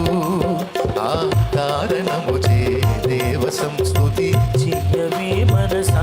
అసలు ఎందుకు ఇంత స్పీడ్గా ఉంటాడు దేవుడు? అసలు ఎందుకు ఇంత స్పీడ్గా ఉంటాడు దేవుడు అంటే, తొందరగా మనం ఆయన వైపు మళ్ళుకొని మారు మనసును ప్రకటించి దోషములు ఒప్పుకొని సరి చేసుకుంటే తొందరగా ఆయన కడిగేసి వెంటనే సమాధానం కలుపుకుంటాడు. లేకపోతే మనకు డేంజర్. ఎవరికి డేంజర్? మనకు డేంజర్. ఎవరికి ప్రమాదమో తెలుసా? అర్జెంటుగా దేవునితో సమాధానం పడకపోతే మనకి ప్రమాదం, మనం ఇబ్బంది పడటం ఆయన తట్టుకోలేడు. ఎప్పుడైతే దోషము చేసి దేవునితో సమాధానం పోగొట్టుకుంటామో అప్పుడు వెంటనే శత్రువు మేలుకుంటాడు. దేవుడు ఎప్పుడైతే నీ దోషాన్ని బట్టి ముఖం తిప్పుకున్నాడో అప్పుడు వాడు ఎంటర్ నిన్ను ఉతకటం మొదలు పెడతాడు. అది డేంజర్. ఏమైనా అర్థమవుతుందా నేను చెప్పేది? ఎంతమందికి అర్థమవుతుంది? నువ్వు బుద్ధిహీనమైన పనులు చేసినప్పుడు దేవుడు నీ ముఖం చూడడానికి తిప్పేసుకున్నాడు అనుకో, అప్పుడు వాడు వచ్చి నేను బాధేసుకుంటాడు. అందుకని ఆయన ఏం చేస్తాడంటే, తగలబడితే తగలబడ్డావురా, సరి చేసుకో, అయిందేది అయిపోయింది, లేకపోతే వాడు చీల్చి వేస్తాడు నిన్ను. అర్జెంటుగా ముందు నాతో సమాధాన పడాలి, రా, దిద్దుకో, ఒప్పుకో, సరి చేసుకో, మారు మనసు పొందు. అవును ప్రభా, నన్ను క్షమించు ప్రభా, నీ అసమాధానం నేను తట్టుకోలేను, నీతో సమాధానం లేకుండా నేను బతకలేనయ్యా, నాకు నువ్వు కావాలని ఎప్పుడైతే ఆయన పాదాలు పట్టుకుంటావో అప్పుడు శత్రువు రాలేడు నీ దగ్గరికి. అందుకే ప్రకటనలో చెప్పాడు, వారు తామిచ్చిన సాక్ష్యమును బట్టి గొర్రెపిల్ల రక్తమును బట్టి వానిని జయించి ఉన్నారు. నువ్వు ఎప్పుడైతే ఆయన రక్తాన్ని ఆశ్రయించిపోయి పరిగెత్తుకుంటే ఆయన పాదాలు పట్టుకుంటావో వాడు సర్దుకుంటాడు. నువ్వు ఆ పని చెయ్యనంత వరకు వాడు వచ్చి ఉతుకుతాడు. యూదా ఇస్కరియోతుకు జరిగింది అదే. పేతురు కూడా పొరపాటు పడ్డాడు, 3 సార్లు అబద్ధం ఆడాడు, కానీ వెంటనే ప్రభు వైపు మళ్ళుకున్నాడు. కానీ యూదా ఇస్కరియోతు మళ్ళుకోబోయేసరికి వాడు ఎంటర్ అయ్యాడు, ఉతికాడు, వీడు ఉరేసుకొని చచ్చిపోయాడు. చాలా కీలకమైన విషయం ఇది. అందుకే ఏదన్నా అతిక్రమం జరిగినప్పుడు వాయిదాలు వేయొద్దు, తర్వాత చూద్దాంలే అని ముందు పరిగెత్తుకుంటే ఆయన పాదాల దగ్గరికి వెళ్ళి ఆయన దగ్గర క్షమాపణ అడిగి ఆయన రక్తంతో కడుగుకొని శుద్ధి చేసుకొని దేవునితో సమాధానాన్ని ఏర్పరచుకుంటే అప్పుడు నెమ్మదిగా ఉండగలం. కాబట్టి క్షమాపణ అనేది ఎంత కీలకం అంటే, ఆయన రెడీగా ఉన్నాడు, క్షమించి నిన్ను కడుక్కొని ఆయన రక్తంతో కడిగి శుద్ధి చేసి దగ్గర తీసుకొని అనుబంధాన్ని నీతో కొనసాగడానికి ఆయన రెడీగా ఉన్నాడు బిడ్డ. అంటే ఎప్పటికప్పుడు ఫ్రెష్గా చేసుకుంటే పాపాలు వెళ్ళమని కాదు, జరగకుండా జాగ్రత్త పడు. అదే మారు మనసు అంటే. ఒకవేళ అన్ఎక్స్పెక్టెడ్ జరిగింది, వెళ్ళి ముందు దేవునితో సమాధాన పడు. అంటే జరిగినప్పుడు ఏం జరిగింది, దేవుడు ముఖం తిప్పుకుంటాడు, అది ప్రమాదం. ఓకేనా? రైట్. ఇప్పుడు క్షమాపణ అనే దాని గురించి, దోషములను క్షమించకపోతే ఏం జరిగింది, దేవునితో సమాధానం పోతుంది, మొదటిది. రెండవది, దోషములను దేవుడు క్షమించకపోతే దాని తాలూకు ఫలితం మన మీద పడిద్ది. తెలుసా? దోషములను దేవుడు క్షమించకపోతే దాని తాలూకు ఫలితం ఏదైతే ఉందో అది మన మీద పడిద్ది. ఆ క్రియల ఫలం మన మీద పడిద్ది. 2 రకాలుగా పడిద్ది. సచ్చాక పడిద్ది, భూమి మీద ఉన్నప్పుడు కూడా పడిద్ది. మళ్ళీ చెప్తున్నా, సచ్చాక పడిద్ది, భూమి మీద ఉన్నప్పుడు కూడా పడిద్ది. మీకు 2 నేను రిఫరెన్స్ చూపించగలను. సచ్చాక తీర్పు జరిగింది అనేది మీకు తెలుసు, దాని రిఫరెన్స్ అవసరం ఏముంది? హెబ్రీ పత్రిక 9:27, ప్రసంగి 12:7, అందులో జడ్జిమెంట్ గురించి మాట్లాడతాడు. అలాగే కొరింథీయులకు రాసినటువంటి 2 పత్రిక 5వ అధ్యాయం 10వ వచనం, మనం మొత్తం న్యాయపీఠం ముందు నిలబడాలి, దేహంతో జరిగించిన మంచి అయినా చెడ్డ అయినా క్రియల ఫలం అనుభవించాలి. కాబట్టి చచ్చాక దాని ఫలితం అనుభవించాలి. బతికున్నప్పుడు కూడా అనుభవించే ఛాన్స్ ఉందంటానికి బైబిల్ రిఫరెన్స్ ఆధారాలు ఉన్నాయి. ఎలా? యోహాను సువార్త 5వ అధ్యాయంలో బేతెస్దా కోనేటి దగ్గర 38 సంవత్సరాలు జబ్బుతో పడి ఉన్న వాడిని ప్రభు స్వస్థపరిచి, తర్వాత వాడు దేవాలయంలో కనపడ్డప్పుడు ప్రభు వానితో మాట అంటాడు, ఇదిగో స్వస్థత పొందితివి, మరి ఎక్కువ కీడు నీకు కలగకుండాన్నట్లు ఇక పాపము చెయ్యకు అనే మాట. అంటే 38 సంవత్సరాల ఆ కీడు ఎందుకు వచ్చింది?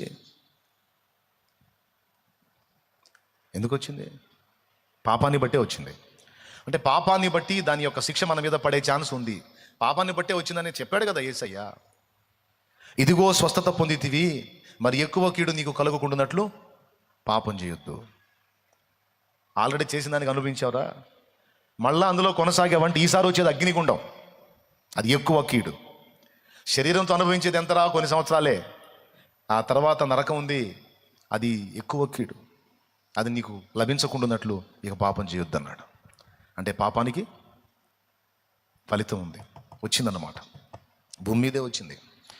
కొంతమందికి ఎన్ని చెప్పినా మారు మనసు పొందరు, దేవుని మాటలు పెడచెవిని పెడతారు, దిద్దుబాటును ఒప్పుకోరు, దండం పెట్టి చెప్పినా మాట వినరు, కాళ్ళు పట్టుకొని చెప్పినా మాట వినరు, గద్దించి చెప్పినా మాట వినరు, ఖండించి చెప్పినా మాట వినరు. వాళ్ళ మూర్ఖత్వం వాళ్ళదే. దేవుడు గ్రంథంలో రాయించి పెట్టాడు, ప్రసంగి గ్రంథము 11వ అధ్యాయం చివరి వచనాలు, యవనుడా నీ యవన కాలమందు సంతోషపడుము.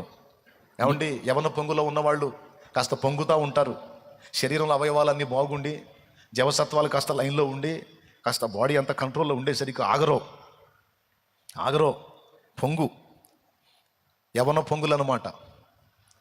ఆ పొంగుల గురించి మాట్లాడుతున్నాడు ఆడు చూడు. 11వ అధ్యాయం 9వ వచనం. ఆ. యవనుడా, నీ యవనమందు సంతోషపడము, నీ యవన కాలమందు నీ హృదయము సంతుష్టిగా ఉండనిమ్ము, నీ కోరిక చొప్పునను నీ దృష్టి యొక్క ఇష్టము చొప్పునను ప్రవర్తింపుము. అయితే వీటన్నిటిని బట్టి దేవుడు నిన్ను తీర్పులోనికి తెచ్చునని జ్ఞాపకం ఉంచుకొనుము. చివర్లో పేల్చాడు బాంబు. ఫస్ట్ మాటలు భలే ఉన్నాయి. యవనుడా, నీ యవనమందు సంతోషపడు, నీ యవనమందు నీ హృదయం సంతుష్టిగా ఉంచుకో, నీ కోరిక చొప్పున నీ దృష్టి యొక్క ఇష్టం చొప్పున ఇష్టం వచ్చినట్టు ఊరేగురా. ఎంత పొంగాలంటే అంత పొంగు, ఎంత మిడిసిపడాలంటే అంత మిడిసిపడు, కానీ నీకుందరే అని చెబుతున్నాడు అక్కడ. దేవునికి స్తోత్రం.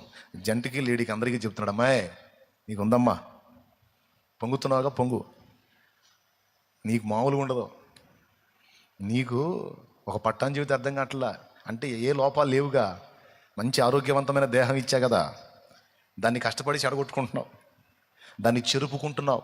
నీ దేహమును చెరుపు దాన్ని నీ యొద్ద నుండి తొలగించుకో అని నేను చెప్పినా వినకుండా నువ్వు విచ్చలవిడిగా ఊరేగుతున్నావు. అదేమంటే దేవుడు కృపగల వాళ్ళే, దేవుడు ప్రేమ గల వాళ్ళే, దేవుడు అర్థం చేసుకుంటాడులే అని ఏదో ఫీల్ అవుతున్నావు. ఎందుకు అర్థం చేసుకుంటాను. నేనేం చేయను, నీ పాపమే నిన్ను పట్టుకుంటుంది. నేనేం చేస్తా, నీకు నాకేమైనా శత్రుత్వం ఉందా ఏంది? ఏం లేదు, నీ పాపమే నిన్ను పట్టుకుంటుంది. నీ పాపమే నిన్ను నాశనం చేసిద్ది, నేను కాదు. నీ పాపమే నీ భౌతికంగా నీ జీవితాన్ని నాశనం చేసిద్ది. నీ పాపమే నిన్ను అగ్నిగుండానికి ఈడ్చుకుపోయిద్ది. అందుకే ప్రతి వానికి వాని క్రియల చొప్పున దేవుడు ప్రతిఫలం ఇచ్చును. తస్మాత్ జాగ్రత్త.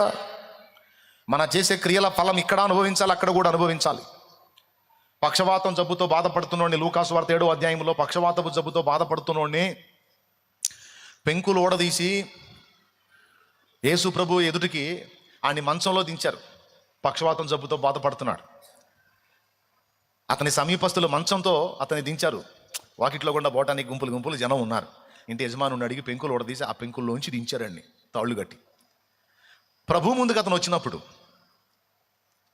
ఏమండి లూకా 7లో ఉందా? స్తోత్రం. ప్రభు అన్న మాట ఏమిటో తెలుసా? ఆయన వారి విశ్వాసమును చూచి అని తర్వాత ప్రభు అన్న మాట ఏంటో తెలుసా? కుమారుడా, నీ పాపములు క్షమింపబడి ఉన్నవి అన్నాడు. ఉందో లేదో చూడు, అక్కడ కనబడిందా లేదా? వచనం చెప్పు, నువ్వన్నా చెప్పు. కనబడలేదా? 7:5:23 చూడు, 5:23 అంటే చూడు. యేసు వారి ఆలోచనలు ఎరిగి మీ హృదయముల్లో ఏమి ఆలోచించుచున్నారు, నీ పాపములు క్షమింపబడి ఉన్నవని చెప్పుడు సులభమా, నీవు లేచి నడువమని చెప్పుడు సులభమా. అయితే పాపములు క్షమించుటకు భూమి మీద మనుష్య కుమారునికి అధికారము కలదని మీరు తెలుసుకొనవలెనని వారితో చెప్పి, పాపములను క్షమించుటకు భూమి మీద మనుష్య కుమారునికి అధికారం ఉంది. దేవునికి స్తోత్రం కలుగును గాక. ఏమండి 7వ అధ్యాయంలోనేమో శతాధిపతి దాసుడి పక్షవాత స్వస్థత ఉంది, మన్నించాలి. 7లో శతాధిపతి దాసుని స్వస్థత ఉంది. 5లో వచ్చేసి ఇప్పుడు ఇందాక తమ్ముళ్ళు చెప్పినటువంటి విషయం ఉంది. ఏమని? నీ పాపం 23 నీ పాపములు క్షమింపబడి ఉన్నవని చెప్పుట సులభం. దానికి పైన అంటాడు చూడండి 20వ వచనం, నీ పాపములు, మనుషుడా నీ పాపములు క్షమింపబడి ఉన్నవని వానితో చెప్ప. ఇక్కడ గమనించాలి, అసలు ఎందుకు వచ్చింది ఇది? ఎందుకు వచ్చింది? ఇక్కడ పక్షవాతం జబ్బే, అక్కడ పక్షవాతం జబ్బే. అసలు ఎందుకు వచ్చింది ఇది అంటే పాప ఫలితము. వానికి 38 సంవత్సరాల జబ్బు ఎందుకు వచ్చింది? పాప ఫలితం. నలుగురిలో నవ్వులు పాలయ్యే పరిస్థితి వ్యభిచారములో పట్టబడిన స్త్రీకి ఎందుకు వచ్చింది? పాప ఫలితం. చూడండి, మనం ఏముందిలే అని మారు మనసు పొందకుండా మనం చేసేటువంటి పాపముల యొక్క ఫలితం ఎంత వికృతంగా ఉంటుందంటే దాని ఫలితాన్ని భూమి మీద కూడా మనం ఎదుర్కోవాల్సిన అవసరంతో మనం ఫేస్ చేసే పరిస్థితి ఉంటుంది. ఎప్పుడో తెచ్చాక తీర్పు అనుకోవద్దు. పొంగే వాళ్ళకి పొంగులు భూమి మీదే అణిగేటువంటి పరిస్థితులు కూడా ఏర్పడతాయి. కాబట్టి అవయవాలన్నీ లైన్లో ఉన్నప్పుడు, అన్నీ మనం కండిషన్లో ఉన్నప్పుడు అసలు మనకు తిరుగులేదు, మనకి ఏమీ రాదు, మనకి ఏమీ కాదు అని ఒక రకమైన మూర్ఖత్వం మనల్ని ఆవరించింది. ఇప్పుడు చేతిలో కర్ర పట్టుకొని నడిచే ముసలోళ్ళందరూ ఒకప్పుడు ఫీట్లు చేసిన వాళ్ళే. ఇప్పుడు ఒక మనిషి చేతితో పట్టుకుంటే కానీ అడుగు వేయని పరిస్థితి ఉంది కొంతమంది ముసలాళ్ళ పరిస్థితి. కానీ వీళ్ళందరూ ఒకప్పుడు వాళ్ళు లేపిన బరువులు మనం లేపలా, వాళ్ళు చేసిన పనులు మనం చేయలేం. కానీ చూస్తానే ఆ శరీరం మారిపోయింది. ఎక్కడ దాకా? ఎందుకు? వీధిలో చిన్నప్పుడు నువ్వు పరిగెత్తావు, నేను అదే చెబుతుంది. వీధిలో చిన్నప్పుడు పరిగెత్తావు ఇష్టం వచ్చినట్టు, ఇప్పుడు పరిగెత్తగలవా? కుదరదు. అంటే నీ బాడీ సహకరించదు. ఇంకొంచెం కాలం గడిచిన తర్వాత ఇంకా మార్పులు వస్తాయి. ఎక్కడ ఏ దెబ్బతింటాయో తెలియదు. దేవుడు నవ్వుకుంటాడు. మనం పొంగుతూ ఉంటే ఓకే కానీ నీకు అని దాగని చెప్పి ఆయన చూస్తూ ఉంటాడు. నువ్వు మామూలుగా బుక్ అవ్వను ఉంది నీకు అని చెప్పి ఆయన సైలెంట్గా నవ్వుకుంటా చూస్తూ ఉంటాడు. అప్పుడు మనకి దెబ్బ తగిలిది చూడు. ఇప్పుడు ఆయన చెబుతుంటే నువ్వు నవ్వుతున్నావు కదా, ఆయన చెబుతుంటే నువ్వు ఎగురుతున్నావు, నువ్వు పొంగుతున్నావు కదా. దాని గురించి కూడా రాయించాడు. సామెతల గ్రంథము 2వ అధ్యాయం ఒకసారి తీయండి. చాలా క్లియర్గా మాట్లాడాడు అక్కడ చూడు. సామెతల 1వ అధ్యాయము 22వ వచనం చదువు. 2 తర్వాత చూద్దాం. ఎట్లనగా జ్ఞానము లేని వారులారా మీరెన్నాళ్ళు జ్ఞానము లేని వారుగా ఉండకూడదురు. అపహాసకులారా మీరెన్నాళ్ళు అపహాస్యము చేయుచు ఆనందింతురు. జ్ఞానము లేని వారలారా మీరెన్నాళ్ళు జ్ఞానము లేని వారుగా ఉండకూడదురు. ఒరే ఓ పక్కన చెబుతుంటే నన్ను ఎటకారాలు చేస్తారా? ఓ పక్కన దెబ్బతింటారు, మారు మనసు పొందండి, దెబ్బతింటారు, సరి చేసుకోండి, దెబ్బతింటారు, దిద్దుకోండి, రైట్ కాదు, మీ క్రియల ఫలం మీరు అనుభవిస్తారని నేను మొత్తుకుంటుంటే ఎటకారం రా మీకు? ఎటకారమా? అపహాస్యమా? అంటే నేను ఇంత సీరియస్గా చెప్తుంటే అనకూడదు. నేను దేవుని మాటగా చెప్తున్నది, నాకైనా మీకైనా అందరికీ వర్తించిద్ది. నేను ఇంతగా మొత్తుకొని చెబుతుంటే నువ్వు కొవ్వు పట్టినట్టు అంత ఇదిగా తయారయ్యావు. నువ్వు నా మాట కూడా నువ్వు అపహాస్యం చేసే స్థితికి నీచానికి దిగజారిపోయావు. నేను స్పష్టంగా నిన్ను గద్దించి మాట్లాడుతున్నా, సిగ్గు తెచ్చుకోకుండా, మారు మనసు పొందకుండా విర్రవీగుతున్నావు. నీకు టైం ఉంటుంది. ఆ టైంలో నువ్వు వేస్తావు కేక, అప్పుడు నేను నవ్వుతా. ఆ టైంలో నువ్వు మొత్తుకుంటావు, అప్పుడు నేను అపహాస్యం చేస్తా అన్నాడు. చూడు 24వ వచనం. నేను పిలువగా మీరు వినకపోతిరి. నా చెయ్యి చాపగా ఎవరును లక్ష్య పెట్టకపోయిరి. నేను చెప్పిన బోధ ఏమియు మీరు వెనక త్రోసివేసితిరి. నేను గద్దింపగా లోబడకపోతిరి. చూడు ఎంత బాధపడ్డాడు చూడు. అయ్యా, మనకి బుద్ధి చెప్పే వాళ్ళ మాట తీసుకోవాలి. మనకు తెలియదన్నా తెలియాలి, లేదు తెలిసినోడు చెబితేనన్నా వినాలి. నీకు తెలియదు, తెలిసినోడు చెప్తే కూడా నువ్వు వినవు, దిద్దుకోనప్పుడు ఏమవుతావు? ఎటు కాకుండా పోతావు, ఏదో దారి అయిపోతావు. అది అక్కడ 4 సార్లు అన్నాడు, నేను పిలువగా మీరు వినకపోతిరి. నా చెయ్యి చాపగా ఎవరిను లక్ష్య పెట్టలేదు. నేను చెప్పిన బోధ ఏమియో మీరు వెనక త్రోసివేసి. నా బోధ త్రోసేసావు. నేను గద్దింపగా లోబడలేదు.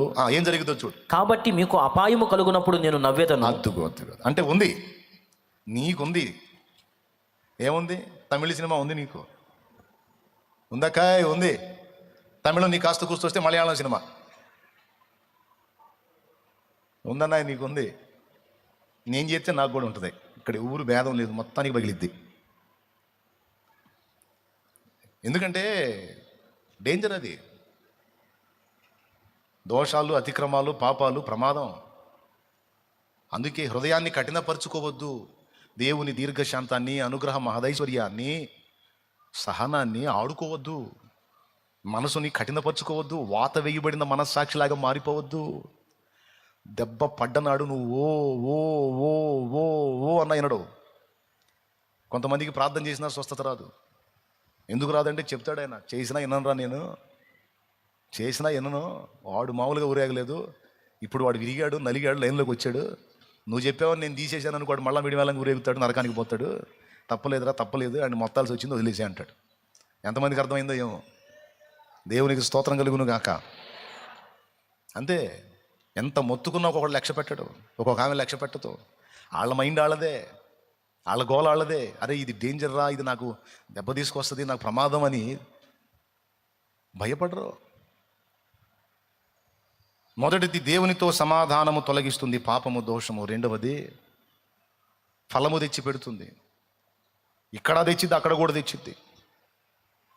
ఫలం తీసుకొచ్చిద్ది, దాన్ని మనం తినాలి. దాని వలన కలుగు ఫలము ముసుని పండంత చేదు. నీ ఇష్టం వచ్చినట్టు నువ్వు ఊరేగుతా ఉన్నావు, ఏదో చేసుకుంటూ వెళ్ళిపోతున్నాళ్ళని, నడిసిద్దిలే అనుకుంటున్నావు. వాత వేయబడిన మనస్సాక్షి కలిగి తప్పుని సమర్థించుకుంటున్నావు తప్ప మారు మనస్సును గూర్చి ఆలోచనే చేయటల్లా. దేవుని అనుగ్రహం నిన్ను మారు మనసు పొంద ప్రేరేపిస్తుందని ఎరుగక హృదయమును కఠినపరుచుకొనొచ్చు. నీకు నువ్వే ఉగ్రతను సమకూర్చుకుంటున్నావు. అది నీ మీద పడ్డనాడు నువ్వు ఓ ఓ ఓ అని విలపించిన విడుదల రాదు, జాగ్రత్త అని ఇస్తున్నాడు వార్నింగ్. మరి ఇప్పుడు దాని ఫలం మన మీదికి రాకుండా ఉండాలి అంటే ఏం చేయాలా? అది క్షమించబడాలి.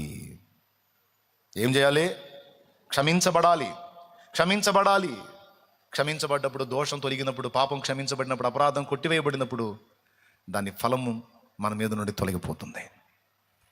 అందుకే ఆయన అన్నాడు, నా ప్రాణమా యెహోవాను సన్నతించు, నా అంతరంగంలో సమస్తమైన పరిశుద్ధ నామాన్ని సన్నతించు, ఎందుకంటే నీ దోషములన్నిటినీ క్షమించువాడు. ఆయన క్షమించకపోతే సమాధిలోకి పోయేవాడిని, ఆయన క్షమించకపోతే దారుణమైన పరిస్థితులకు వెళ్ళిపోయేవాడిని. ఆయన క్షమించాడు కనుక సమాధిలో నుండి నా ప్రాణం విమోచింపబడింది. దేవునికి స్తోత్రం కలుగును గాక. హల్లెలూయా.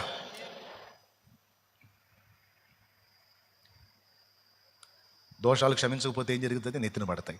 నెత్తిన పడితే దాని ఫలమంతా మనం అనుభవించాల్సి వచ్చింది. ఇది బాగుందా?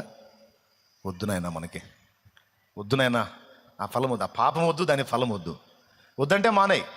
ఒకవేళ అన్ఎక్స్పెక్టెడ్, ఒకవేళ తొట్టుపాటు జరిగితే వెంటనే దేవుని పాదాల దగ్గరికి వెళ్ళి రక్తమును ఆశ్రయించి క్షమాపణ కోరుకో. క్షమాపణ కోరుకో. మిమ్మును క్షమాపణ అడుగు వాణ్ణి క్షమించండి అన్నాడు. మనల్నే క్షమించమని చెప్పిన దేవుడు తాను క్షమించడా? తప్పకుండా క్షమిస్తాడు. కనుక నువ్వు ఆ విధంగా దేవునితో సమాధానపడి క్షమాపణ పొందగోరినట్లయితే తప్పకుండా నిన్ను శుద్ధి చేసి నూతన పరుస్తాడు. దేవునికి స్తోత్రం కలుగును గాక. రెండవది అయిపోయింది. మూడవది, క్షమింపబడకపోతే ఏం జరిగిద్ది? క్షమింపబడకపోతే ఏం జరిగిద్దో తెలుసా? నీ ప్రార్థన పరమున వినబడదు. ప్రార్థన పరమున చేరదు.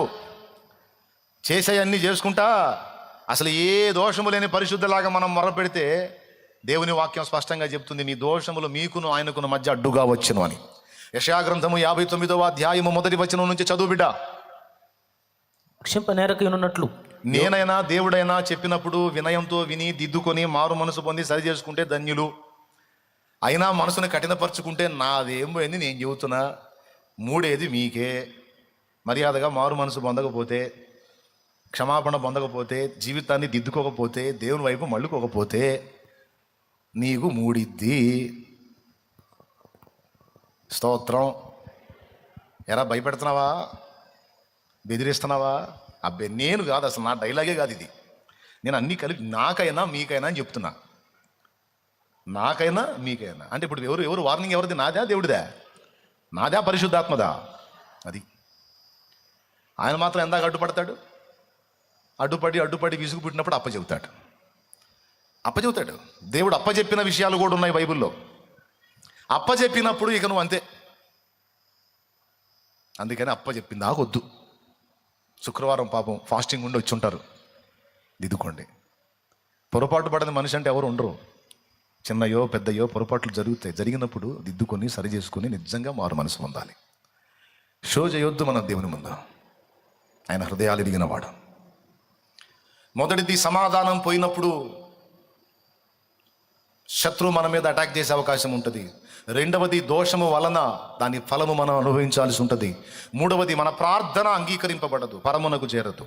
చూడు, చదువు, ఆ వచనం చదువు. రక్షింపనేరకయున్నట్లు యెహోవా హస్తము కృచ కాలేదు, విననేరకయున్నట్లు ఆయన చెవులు మందము కాలేదు. మీ దోషములు మీకును మీ దేవునికిని అడ్డముగా వచ్చెను, మీ పాపములు ఆయన ముఖమును మీకు మరుగుపరచెను, గనుక ఆయన ఆలకింపకున్నాడు. అది ఆలకించడు అని చెప్పేశాడండి. మీ దోషములు, అక్కడ చూడు ఏం ప్రస్తావన తెచ్చాడు. చూడండి, నీ దోషములు. అక్కడ ఏం క్షమించాడు అన్నాడు? నీ దోషములను క్షమించాడు. లేకపోతే ఈ దోషాలు ఆయనకి మనకు అడ్డం వస్తాయంట. అడ్డం వచ్చినప్పుడు రెండు జరుగుతాయి. ఒకటి, ఆయన ముఖము మనకు మరుగైపోయింది. ఆయన ముఖం, ఆయన ప్రత్యక్షత మనకు మరుగైపోయింది.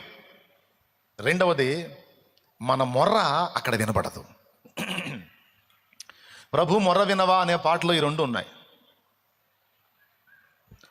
నాదు ప్రాణము తల్లడిల్లగా ఊదిగంతముల నుండి ఏగా, నాదు ప్రాణము తల్లడిల్లగా గంతముల నుండి ఏగా, మొర్ర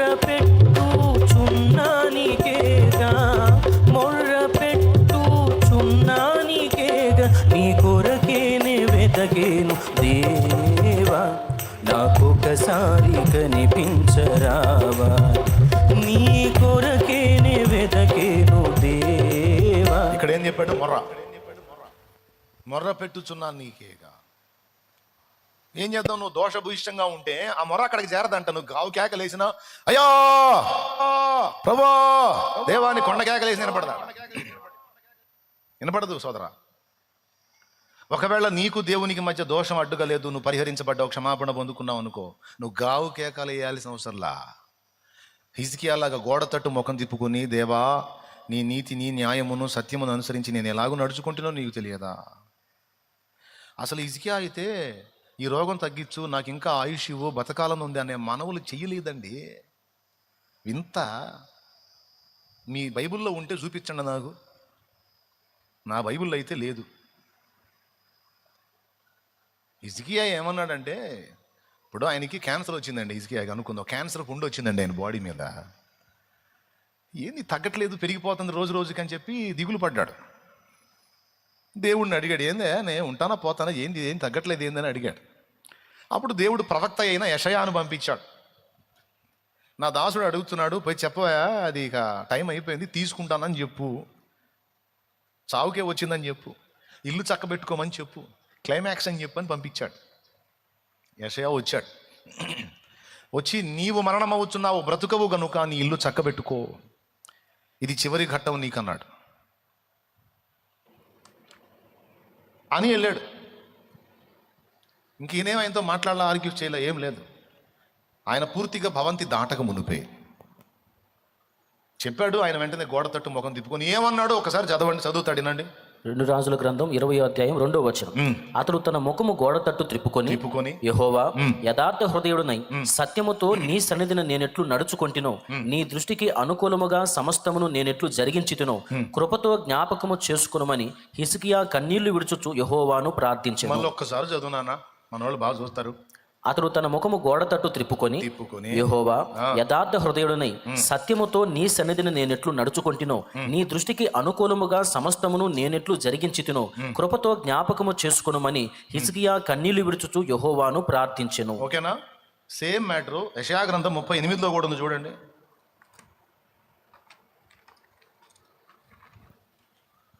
మొదటి వచనం నుంచి చూడు. ఆ దినములలో హిజ్కియాకు మరణకరమైన రోగము కలుగగా ప్రవక్తయు ఆమోజు కుమారుడునైన యెషయా అతని యొద్దకు వచ్చి, నీవు మరణమవుచున్నావు, బ్రతుకవు గనుక నీవు నీ ఇల్లు చక్కబెట్టుకునమని యెహోవా సెలవిచ్చుచున్నాడని చెప్పగా అతడు తన ముఖమును గోడ తట్టు త్రిప్పుకొని. చూడండి, ఆయన ఎక్కడన్నా కానీ నాకు బతకాలని ఉందని కానీ, నాకు ఇన్నేళ్ళు ఆయుష్ ఇవ్వమని కానీ, నాకు దీని నుంచి స్వస్థత ఇవ్వమని కానీ అడిగినట్టు ఈ 2 చోట్ల ఉందా? చదువున్నాను తర్వాత కూడా. యెహోవా యథార్థ హృదయుడనై సత్యముతో నీ సన్నిధిని నేనెట్లు నడుచుకుంటునో, నీ దృష్టికి అనుకూలముగా సమస్తమును నేనెట్లు జరిగించుతును కృపతో జ్ఞాపకము చేసుకునమని హిజ్కియా కన్నీళ్లు విడుచుచు యెహోవాను ప్రార్థింపగా. ఓకేనా? అంతేగాని నాకు తగ్గించండి, ఈ క్యాన్సర్ పుండు తీసేయండి, నాకు స్వస్థత ఇవ్వండి, ఏమయ్యా నాకు ఇంకా బతకాలని ఉందండి, నాకు ఆయుష్ కాలం పెంచండి, నన్ను బాగు చేయండి, నాకు అట్ట చేయండి, ఏం లేదు. అసలు నేను నీ ముందు ఎలా నడుచుకున్నానో నీకే తెలుసయ్యా, ఒక్కసారి జ్ఞాపకం చేసుకో, కృపతో జ్ఞాపకం చేసుకోమన్నాడు. ఇప్పుడు మీరు చెప్పండి, అక్కడ ఆయుష్ అడిగాడా? స్వస్థత అడిగాడా? లేదు, ఏం అడగల. అంటే హృదయములో నేను దేవుని ముందు ఒప్పుకుందాము అనుకుంటే క్షమించేశాను అన్నాడు. ఇక్కడ హృదయంలో ఏం ఆశించి ఈ మాటలు అడుగుతున్నాడో ఆ ఆశ గుర్తుపట్టాడు ఆయన. ఏం తీసుకియా, ఏంది ఏడుస్తున్నావు, ఏంది అయిపోయింది టైం అంటే ఏడుస్తున్నావు, ఏంది బతకాలం ఉందా, అందుకే కానీ ఏడుపు, ఓకే పో స్వస్థపరుస్తున్నా లేపో, ఇంకా 15 ఏళ్ళు నువ్వు బతుకుతావు పోమన్నాడు. 2, 3, 4, 5 కాదు, 15 ఏళ్ళ ఆయుష్యము నీకు ఇస్తాను. ఆ తర్వాత ఎలా చేయాలంటే అంజూరపు అడలు తీసుకొచ్చి ఆ గాయానికి కట్టని తగ్గిపోయింది అన్నాడు. అంజూరపు అడలు తీసుకొచ్చి దాన్ని కట్టు కట్టేస్తే తగ్గిపోయింది. తర్వాత 15 ఏళ్ళు బతికాడు. అంటే ఇక్కడ దోషభూయిష్టమైన బతుకుతున్నవాడు గావు కేకలేసినా వినపడో. ఎందుకు? అదే యెషయాలో చెప్పాడు, రక్షింపనేరకయుండునట్లు యెహోవా హస్తం కూర్చగాల, విననేరకయుండునట్టు ఆయన చెవులు మందముగాల. ఆయన ఏం చెవిటోడు కాదు, ఆయనకేం చేతులు చిన్నగా లేవు. నువ్వు ఎలాంటి పరిస్థితుల్లో ఉన్నా దానిలో నుంచి నిన్ను బయటికి తీసుకుని రాగల హస్తం ఆయనకుంది, బాహు ఆయనకుంది. ఆయన బాహువు కొరచైనది కాదు, అది విశాలమైనది. ఎలాంటి పరిస్థితుల్లోంచి అయినా నిన్ను బయటికి తేగలిగిద్ది ఆ బాహు.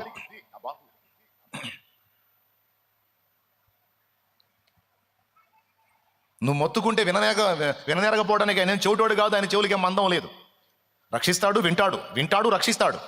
కానీ అన్నీ జరగాలంటే ముందు అసలు నీకు దేవునికి అడ్డుగా వచ్చింది ఏంటంటే దోషం అన్నాడు. ఆయనకి చెవులు మందం లేవు, కానీ నువ్వు చేసావు చూడు దరిద్ర పనులు. అనాయ్ అబ్బాయ్ అమ్మా, మనం చేసాం చూడు దరిద్ర పనులు. ఈ దరిద్ర పనులు తాలూకు ఈ దోషాలన్నీ ఒక పెద్ద స్లాబ్ లాగా అడ్డుపడ్డాయి. అవతల ఆయన ఉన్నాడు, యువతల మనం ఉన్నాం. ఇక ఎంత మొత్తుకున్నా స్లాబ్ తగిలి కిందికి రావటం కానీ పైకి పోవట్ల. అంత దళసరిగా అయిపోయింది మన దోషం. మరి ఇప్పుడు ఈ మొర్ర అక్కడికి పోవాలన్నా, ఆయన ముఖ దర్శనం మనకు కలగాలన్నా ఏం చేయాలా? క్షమాపణ కావాలి మనకి, ఆ దోషములు పరిహరించబడాలి. లేకపోతే మన ప్రార్థన అక్కడ వినబడేది లేదు, ఆయన ముఖ దర్శనం మనకు కలిగేది లేదు. చాలామందికి ఆశ, పాటలు కూడా పడతారు, యేసయ్యా నిన్ను చూడాలని ఆశ అని. హృదయ శుద్ధి గలవారు ధన్యులు, వారు దేవుని చూచేదరని యేసయ్య చెప్పాడు. కనీసం రియల్గా ముఖాముఖి కనపడకపోయినా దర్శనాల్లోనన్నా కనపడతాడు. ముందు అసలు ఆ దోషాలు అడిగేసుకోవాలి కదా. ఏమయ్యా, ఎప్పటికప్పుడు శుద్ధీకరణ పొంది నువ్వు ఆశపడు, దేవా నేను చూడాలని ఆశగా ఉందా, నిజంగా నువ్వు ఆశించి అడుగు, ఖచ్చితంగా నీకు కనపడతాడు. అసలు నువ్వు అడక్కముందే చాలాసార్లు కనపడ్డాడు. అయితే వేరే రూపంలో, నువ్వు గౌరవించే దైవజనుడి రూపంలో నీకు కనపడతాడు. శాలేమన్న నువ్వు గౌరవించావు అనుకో, శాలేమన్న అంటే నీ హృదయంలో మంచి సదభిప్రాయం ఉంది, అందరికంటే ఎక్కువగా నువ్వు శాలేమన్నను అభిమానిస్తావు అనుకో, ఆయన మాటను నువ్వు గౌరవించి తీసుకుంటావు అనుకో, ఆ రూపంలోనే నీకు కనపడతాడు. అర్థమైందా? కొన్నిసార్లు ఆయన ఉన్నదన్నట్టు కనిపించిన అనుభవాలు కూడా భక్తులకు ఉన్నాయి. ప్రకటనలో యోహాను చూశాడు, యెషయా చూశాడు, మోషే చూశాడు, యెహోషువ చూశాడు, యెహెజ్కేలు చూశాడు. నరస్వరూపం కనబడతాడు, దర్శనమిచ్చి మాట్లాడతాడు. కానీ గుండెల్లో ఆశ ఉండాలి, దేవునితో సమాధానం ఉండాలి, దోషాలు కడిగేసుకోవాలి. దోషాలు కడుక్కోకపోతే, దేవుని క్షమాపణ పొందుకొనకపోతే రెండు జరగవు. మన ప్రార్థన అక్కడ వినబడదు, ఆయన ముఖ దర్శనం మనకు కలగదు. ఇది కూడా ఆ పాటలో మెన్షన్ చేశాడు. ఎక్కలేని ఎత్తైన కొండ ఎక్కించుము నన్ను పరిశుద్ధ కొండ, ఎక్కలేని ఎత్తైన కొండ ఎక్కించుము నన్ను పరిశుద్ధ కొండ, చక్కని ప్రభు నీ మోము చూడా, చక్కని ప్రభు నీ మోము చూడ, నీ కొరకే నీ వెదకేను దేవా, నాకొకసారి కనిపించరావా, నీ కొరకే నీ వెదకేను దేవా, నాకొకసారి కనిపించరావా, ప్రభు మొర వినవా, ప్రభు మొర వినవా, నీ కొరకే నీ వెదకేను దేవా, నాకొకసారి కనిపించరావా. దేవునికి మహిమ. ఎంతమందికి ఆశ యేసయ్య ముఖం చూడాలని? నిజంగా ఉందా? ఎప్పుడన్నా అడిగావా, ఒక్కసారి చూడాలనుంది యేసయ్య? మరి కనిపించాడా? కనీసం దర్శనంలోనన్నా ఎంతమంది కనపడ్డాడు? చేతులు ఎత్తండి. నిజంగా ఆశ ఉంటే అసలు కోరుకోదగ్గ ఆశ, కోరుకోదగ్గ కోరిక అదే కదా. అది నిజంగా కోరితే అంతకు మించి ఆయనకు సంతోషమే ఉందండి. కానీ బాధాకరమైన విషయం ఏం తెలుసా? మన మొఖాలు అద్దంలో చూసుకుంటే మనకే చిరాకు. ఆయన దర్శనాన్ని మనం ఆశించట్లేదు, కానీ మన దర్శనాన్ని రోజు ఆయన ఆశిస్తున్నాడు. ఆయన రోజు ఆశిస్తున్నాడండి. పౌరమా నీ స్వరము మధురము, నీ ముఖము మనోహరము, నీ స్వరము నాకు వినబడనిమ్ము, నీ ముఖము నాకు కనబడనిమ్ము అంటే అర్థం ఏంటో తెలుసా? నిన్ను రోజు చూడాలనుకుంటున్నాడు ఆయన. పరమగీతం 2లో ఉంది కదా, పావురమా బండ సందులలో ఎగురు నా పావురమా, పేటు బీటలను ఆశ్రయించు నా పావురమా. ఎవరో తెలుసా? నువ్వే, నేనే. నేను చెప్పేది అబద్ధం కాదు, వాక్య సత్యం. సంఘము అంటే మనం అందరం సంఘంలో భాగం. ఎవరికి వాళ్ళకి వ్యక్తిగతంగా అలానే డీల్ చేస్తున్నాడు దేవుడు, అందరం అలానే చూస్తున్నాడు. నీ ముఖం నీకే నచ్చదు, కానీ మన ముఖాన్ని ఆయన మెచ్చుకుంటున్నాడు. నీ స్వరము మధురం అంటున్నాడు, నీ ముఖం మనోహరం అంటున్నాడు. స్వరం వినబడాలంట, ముఖం కనబడాలంట. అందుకే రమ్మని ఆకర్షిస్తున్నాడు. రోజు నా దగ్గరికి రా, నేను నిన్ను చూడాలి అంటున్నాడు. నిన్ను చూడక ఉండలేని ఆ ప్రేమే నిజమమ్మా. అది నిజం. వింత ఏంటంటే ఆయన ముఖం చూడాలని మనకు ఆశ ఉండాలి లెక్క, కానీ మన ముఖం కోసం ఆయన ఆశపడుతున్నాడు. ఒకవేళ నిజంగా మనం కూడా ఆయన స్వరాన్ని వినాలని, ఆయన ముఖాన్ని చూడాలని ఆశిస్తే ఆయన మాట్లాడతాడు, కనబడతాడు. ముంగమూరి దేవదాసు గారు ఆ దైవజనుడు ఇలా ప్రార్థించాడు, దేవా నాతో మాట్లాడుము, అందరితో మాట్లాడుము. దేవా నాకు కనబడుము, అందరికీ కనబడు. నాకు కనబడు, అందరికీ కనబడు. నాతో మాట్లాడు, అందరితో మాట్లాడు. వాళ్ళ హృదయాలు అట్లా దేవునితో పెనవేసుకున్నాయండి. వాళ్ళకి ఈ లోకం రమ్యమైంది కాదు. ఇతరంబులను నేను పరికించు వేళ ప్రతిసారి హృదయంబు క్షతమాయ స్వామి. ఇతరంబులను నేను పరికించు వేళ అంటే నిన్ను గాక వేరే వాటిని చూసిన ప్రతిసారి నా గుండె గాయమైపోయింది. నేను ఎంతగా ఇతరులకు వెళ్ళి చూశానో, వేరే వాటి వైపు చూశానో, వాటిని ఎంతగా ఆశ్రయించానో అంతగా గాయపడ్డాను. అని గాయాలే ఎదురైనా. ఇతరంబులను నేను పరికించు వేళ ప్రతిసారి హృదయం దుఃఖతమాయ స్వామి. ఇతరంబులను నేను పరికించు వేళ ప్రతిసారి హృదయం దుఃఖతమాయ స్వామి. మదిలోని నయనాలు నీ వైపు చూడ, మదిలోని నయనాలు నీ వైపు చూడ, వ్యధలెల్ల త్రుటిలోన తొలగేను స్వామి. వ్యధలెల్ల త్రుటిలోన తొలగేను స్వామి. నిన్ను చూచిన కనులతో ఈ లోకమందు ఎవ్వారినైనా కనలేను స్వామి. నిన్ను చూచుటే నా పరమార్థమంచున కనుదోయి నీ మోగమూసేను స్వామి. నిన్ను చూచుటే నా పరమార్థమంచున కనుదోయి నీ మోగమూసేను స్వామి. నిన్ను చూచిన కనులతో ఈ లోకమందు ఎవ్వారినైనా కనలేను స్వామి. దేవునికి మహిమ. భక్తుని గుండె, భక్తురాలి గుండె దేవునికై పరితపించింది. ఈరోజు మనల్ని దేవుని వైపు నుంచి మళ్ళించడానికి ఎన్ని వచ్చినాయో వేరే దర్శనాలు. ఇప్పుడు చాలామంది ఆ దర్శనాల్లో పడిపోయి దేవుని దర్శనం వదిలేశారు. ఎవరికి అంత ఇంట్రెస్ట్ లేదు. దేవుణ్ణి చూడాలి, ఆయన స్వరం వినాలి, ఆయన సన్నిధిలో కనిపెట్టుకోవాలి, ఆయన ముఖ దర్శనం చేయాలి, ఆయన దర్శనాలు చూడాలి, ఆయన ప్రత్యక్షతలు చూడాలి, ఆయన వాయిస్ వినాలి అనే ఆశలు ఎక్కువ మందికి లేవు. అదంతా ఓల్డ్ అయిపోయింది. ఇప్పుడంతా యూజ్ అండ్ త్రో. మనకేమైనా పనికొస్తాడా ప్రభు? ఏమైనా వాడదాం పనికొస్తే అని వాడటం, ఏదో మామ అంటాం, సర్దుకోవటం. కానీ ఆ భక్తులు అలా లేరు. ఆయన ముఖదర్శనం కోసం పరితపించారు, ఆయన స్వరం వినాలని అపేక్షించారు, కాచుకున్నారు. ఆయన పాదాల చెంత రోజులు కనిపెట్టారు. ప్రైజ్ ది లార్డ్, హల్లెలూయా. ఎన్నడొస్తుందో మళ్ళీ అలాంటి భక్తి, అలాంటి ఆత్మీయత భక్తుల్లోకి, మనందరిలోకి దేవుడు దాన్ని రప్పించునుగాక. ఆమేన్. ఆనాడు ఆశ ఉండింది, అట్లా ఇట్లా పాడారు, దేవుణ్ణి బతిమాలుకున్నారు.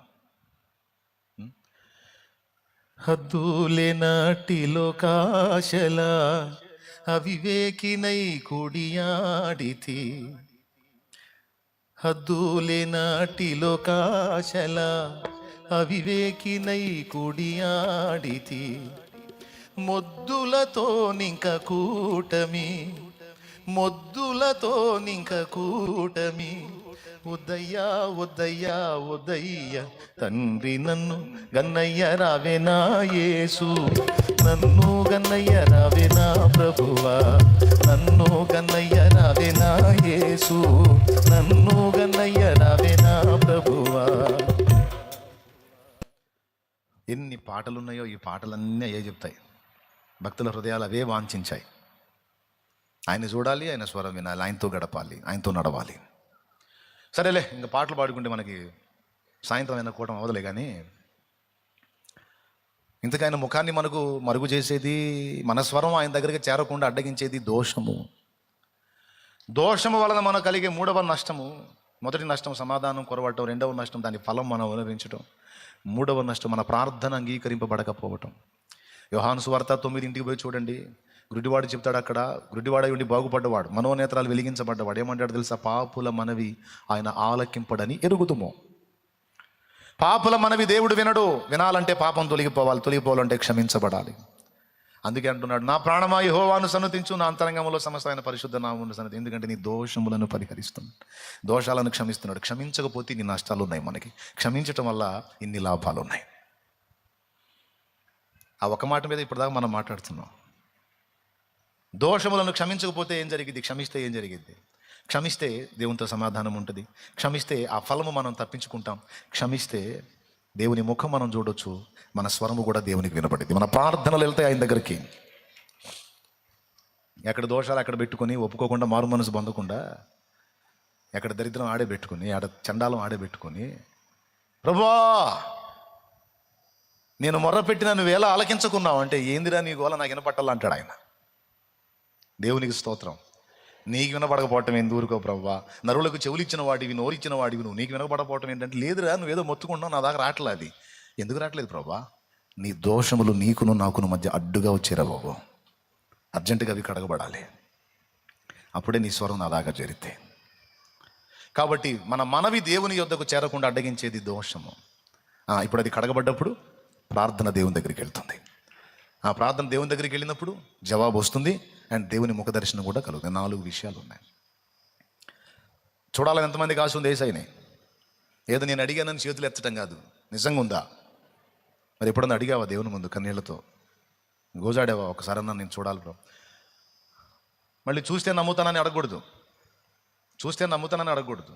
నువ్వు కనబడకపోయినా నిన్ను ప్రేమిస్తా, కనబడినా నిన్ను ప్రేమిస్తా, కనబడకపోయినా ప్రేమిస్తా, కానీ ఎందుకో ఒకసారి నిన్ను చూడాలని ఆశ ప్రభు, అంతే. అన్ను అడుగు, రోజు అడుగు, సడన్గా నీకు అనిపిస్తాడు ఆయన. దేవునికి స్తోత్రం. చాలామంది భక్తుల అనుభవాలు అయ్యే, మనకు ఉండాల్సిన ఆశలు కూడా అయ్యే. భక్తులు అదే కోరుకున్నారు, నిన్ను చూడాలి, నిన్ను చూడాలి, నిన్ను చూడాలి. 3 సంగతులు చెప్పా. ఈ 3 కాదు, ఇంకా చాలా ఉన్నాయి. దోషములు క్షమింపబడకపోతే ఇంకేం జరుగుతాయి? మీరు చెప్పండి. వరుసగా 3 చెప్పాను కదా, అసలు మీకేం అర్థమైంది చెప్పండి. రైట్? దేవుడి దయ వల్ల ఎవరు చెప్పట్లా అంటే మీకు బాగా హృదయంలోకి తీసుకున్నారని అనుకుంటున్నానులే. మీకు ఎక్కక చెప్పట్లేదా, లేకపోతే అర్థమైందిలే అన్నా అని చెప్పట్లేదా? అర్థమైందా? ఏం అర్థమైంది చెబితే నేను కూడా ఆనందపడతాగా. ఇంతసేపు కష్టపడి లాక్కుంటా చెప్పు. లేకపోతే ఏం జరిగింది? ఒత్తిడి, వేదన, అశాంతి, శత్రువు చేతికి చిక్కుతాం, వాడి చేతిలో తన్నులు తింటాం. అది జరగొద్దంటే ఆయన ఎప్పుడు మన చేత్తో, ఆయన చెయ్యి, ఆయన చేత్తో మన చెయ్యి, మన చేత్తో ఆయన ఇద్దరు కలిపి ఉండాలి. అట్లా అప్పుడు సరఫరా ఉంటుంది ఆయన నుంచి మనకి. దేవునికి మహిమ. రెండవది తప్పించుకుంటాం, ఫలాన్ని తప్పించుకుంటాం. మూడవది మీరు చెప్పండి, మీ నోటితో చెప్పండి, ప్రార్థన వినబడింది. 4వది దర్శనం కలిగిద్ది. 5వది దోషము మనల్ని దేవునికి శత్రువుని చేస్తుంది. మన దోషము మనల్ని దేవునికి శత్రువుని చేస్తుంది. సౌలు అనేవాడు ఎన్నిసార్లు దేవుడు చెప్పినా మారు మనసు పొందల, పద్దాకల తిరుగుబాటు చేస్తానే ఉన్నాడు. పొద్దుగూకులు అదే పని మనోడికి. చెప్పింది ఇటు ఇంటాడు, ఇటు వదిలేస్తాడు. స్టార్టింగ్లో విన్నాడు, కానీ తర్వాత మనుషులకు భయపడి మనుషుల దయను కోరుకున్నాడు. సమూయేలు ద్వారా ఎన్నిసార్లు దేవుడు గద్దించినా ఇతడు వినలా. చివరికి శత్రువులు గట్టుగట్టారు, ముట్టడేశారు. సమూయేలు ఏం చనిపోయాడు. ఇప్పుడు నేను గెలుస్తానా, ఓడతానా, నేను వెళ్ళాలా, వెళ్ళొద్దా, నా గతి ఏంటి, నా ఫ్యూచర్ ఏంటి అనేది మనోడికి అర్థం కావట్లా సౌలుకి. ఎందుకు అంటే కలలోనైనా, స్వప్నంలోనైనా, మరి ఏ విధంగానైనా, దర్శనం ద్వారానైనా, ప్రవచనం ద్వారానైనా, భక్తుల ద్వారానైనా యెహోవా వాక్కు సౌలుకి అందట్లా. ఎందుకు అందట్లేదు? దోషాలు. మాట్లాడటం మానేశాడు దేవుడు, మౌనం అయిపోయాడు. ఎంత మొత్తుకున్నా ఈ దర్శనం లేదు, స్వప్నం లేదు, ప్రవచనం లేదు, ఏమి లేదు. స్టార్టింగ్లో అన్ని సమూయేలు ద్వారా అనుభవించినటువంటి సౌలు తర్వాత గిలగిల తన్నుకున్న దేవుని వాక్కు దొరకల. చివరికి ఎక్కడికి వెళ్ళాడో తెలుసా? దేవుని వాక్కు కోసం కర్ణపిశాచి గల స్త్రీ దగ్గరికి వెళ్ళాడు. ఏందోరు అనే ప్రాంతంలో కర్ణపిశాచి గల స్త్రీ ఉందని కనుగొని ఆమె దగ్గరికి మారు వేషంలో పోయాడు. ఆడికి పోయి ఆ కర్ణపిశాచి గల స్త్రీతో అంటున్నాడు, నేను నీ కొరకు ఎవరిని రప్పించాలి అంటే సమూయేలుని రప్పించమంటాడు. సమూయేలుని రప్పించమంటాడు. సమూయేలుని రప్పించడం ఆమె చేతిలో ఉందా? ఆమెకు ఒక దయ్యం లింక్ ఉంటుంది. చిత్రం ఏంటంటే ఏ మనిషి వచ్చినా ఆమె పిలిచినప్పుడు దయ్యం వచ్చింది, వచ్చిన వ్యక్తుల గురించి కొన్ని విషయాలు చెప్పిద్ది. వాళ్ళు ఏమనుకుంటారంటే చచ్చిపోయిన వాళ్ళే వచ్చి చెప్పారనుకుంటారు, కానీ కాదు, అది మోసం. కానీ ఈ మారు సౌలు పోయినప్పుడు నిజంగా రెగ్యులర్గా వచ్చే దయ్యం రావట్లా ఆమె దగ్గరికి. నిజంగానే భూమిలో నుంచి ఒకటి పైకి వస్తున్నాడు. ఇదేంది, నా రెగ్యులర్ క్యాండిడేట్ రావట్లేదు, వేరే జోన్ ఓపెన్ అయింది, వేరే పర్సన్ వస్తున్నాడు అని అదురు పోయి కేవమని కేకేసింది. రెగ్యులర్గా వచ్చే దయ్యం వస్తే కేక ఎందుకు వేయాలి? మాయ చేసి పంపాలి. కానీ ఆ దెయ్యం బ్రేక్ అయింది. ఇక్కడ దేవుడు జోక్యం చేసుకున్నాడు. నిజంగా సమూయేలునే పంపించాడు. నిజంగా సమూయేలే వచ్చాడు. నీకెవరు కనపడుతున్నారు అన్నాడు సౌలు ఈమెతో. దుప్పటి కప్పుకున్న ముసలివాడు ఒకడు దేవతల నుండి పైకి వచ్చుడు నేను చూచుచున్నాను అందామె. ఎస్, అతను సమూయేలే అని సాగిలపడ్డాడు. ఆ సమూయేలు అడిగాడు, నన్ను ఎందుకు పిలిచావు అన్నాడు.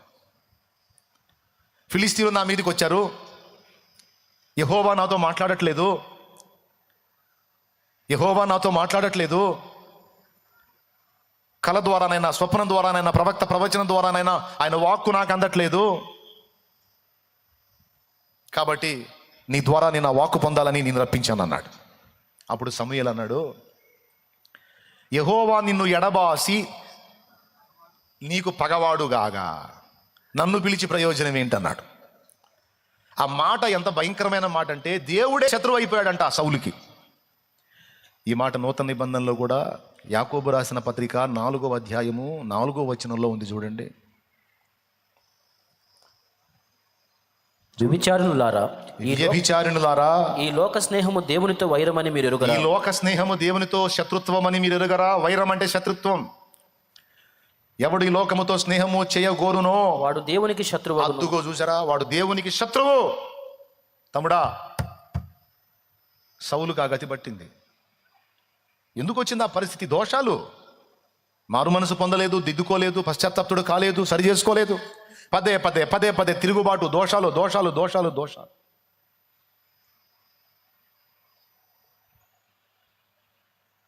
ఏమవుతాడు దేవుడు? శత్రువు అవుతాడు. 5వ విషయం చెప్పాను నేను. దేవుడే నీకు శత్రువు అయితే నీకు రక్షకుడు ఎవరు? దేవుడే నేను ఎడబాసి నీకు పగవాడైతే నేను కాపాడేది ఎవరు?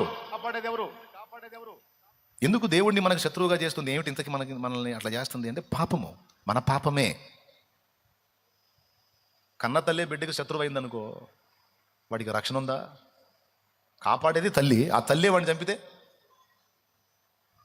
అలాగే దేవుడే శత్రువు అయిపోతే, దేవుడే నీకు విరోధైతే, దేవుడే నీ మీద పగబడితే, దేవుడే నీకు పగవాడైతే నీ గతి, నా గతి ఊహించనలవి కాదు.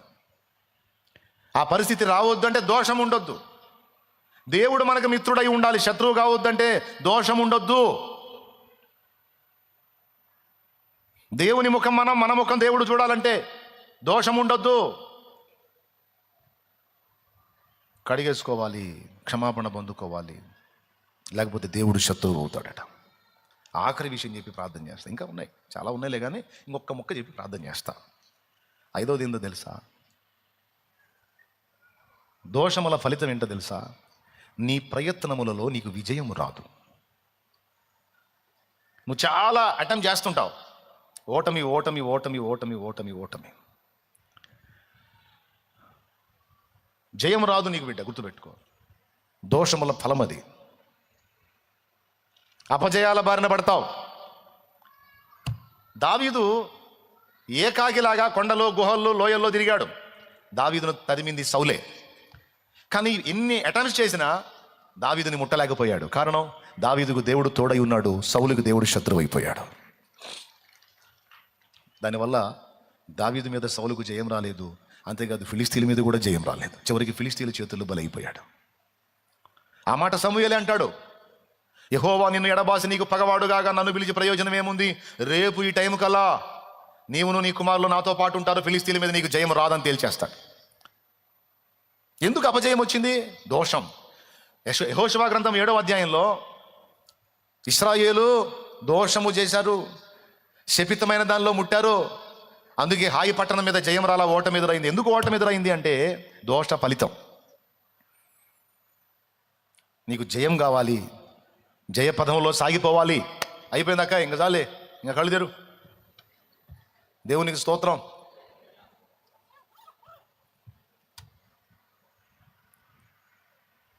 ఏం చెప్పా? ఇప్పుడు దాకిని, ఇప్పుడు మూసేయింది కళ్ళు.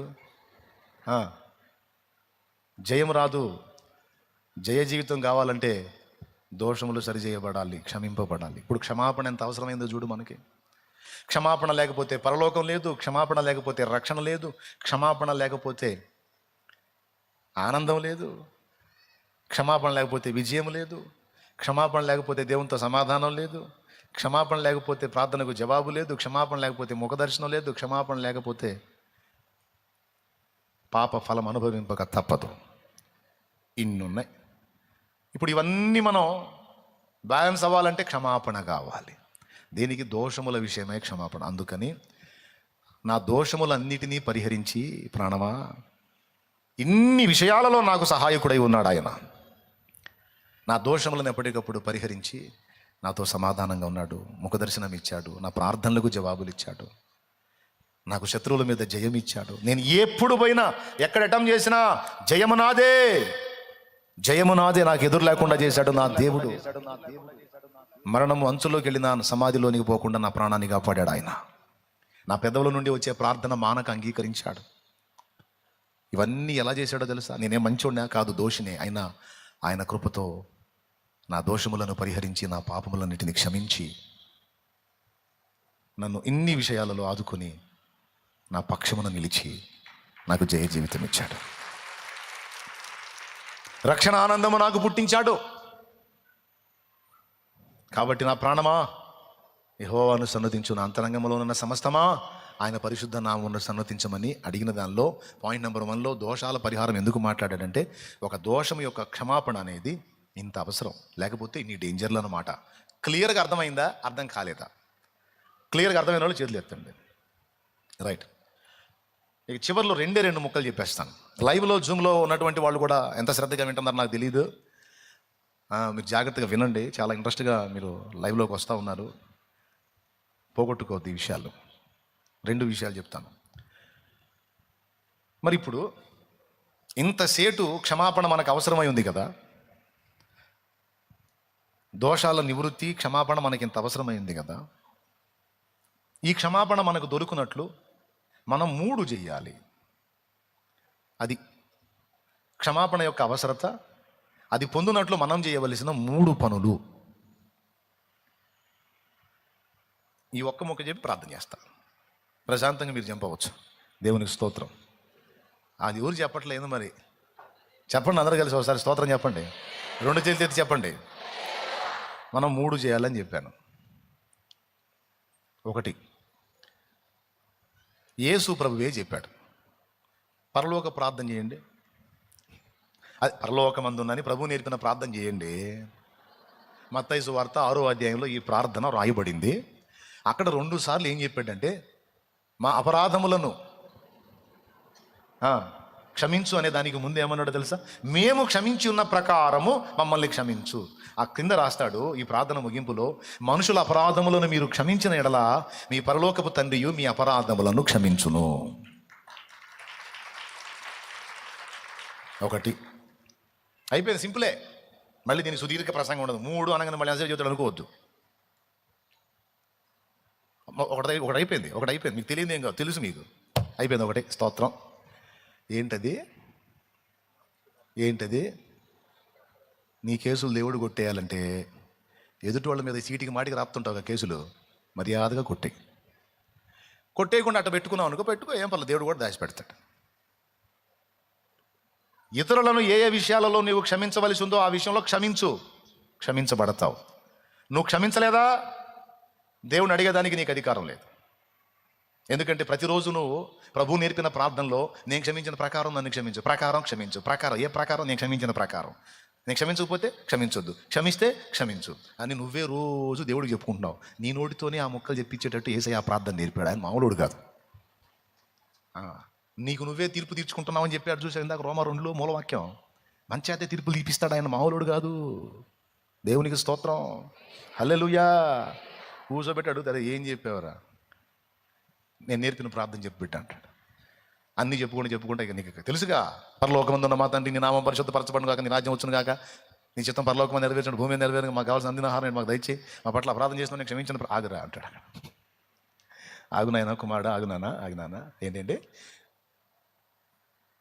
మా రుణస్థులను మేము క్షమించిన రీతిని, మా ఎడల అపరాధం చేసిన వారిని మేము క్షమించిన ప్రకారము నీవును మా అపరాధములను క్షమించును. ప్రకారమేగా, రైట్ ఎంకరా, ఇవి నువ్వు ఇంతమందిని క్షమించలా, ఇంతమందిని నువ్వు పనిష్ చేసావు, నీకు తప్పదంటాడు.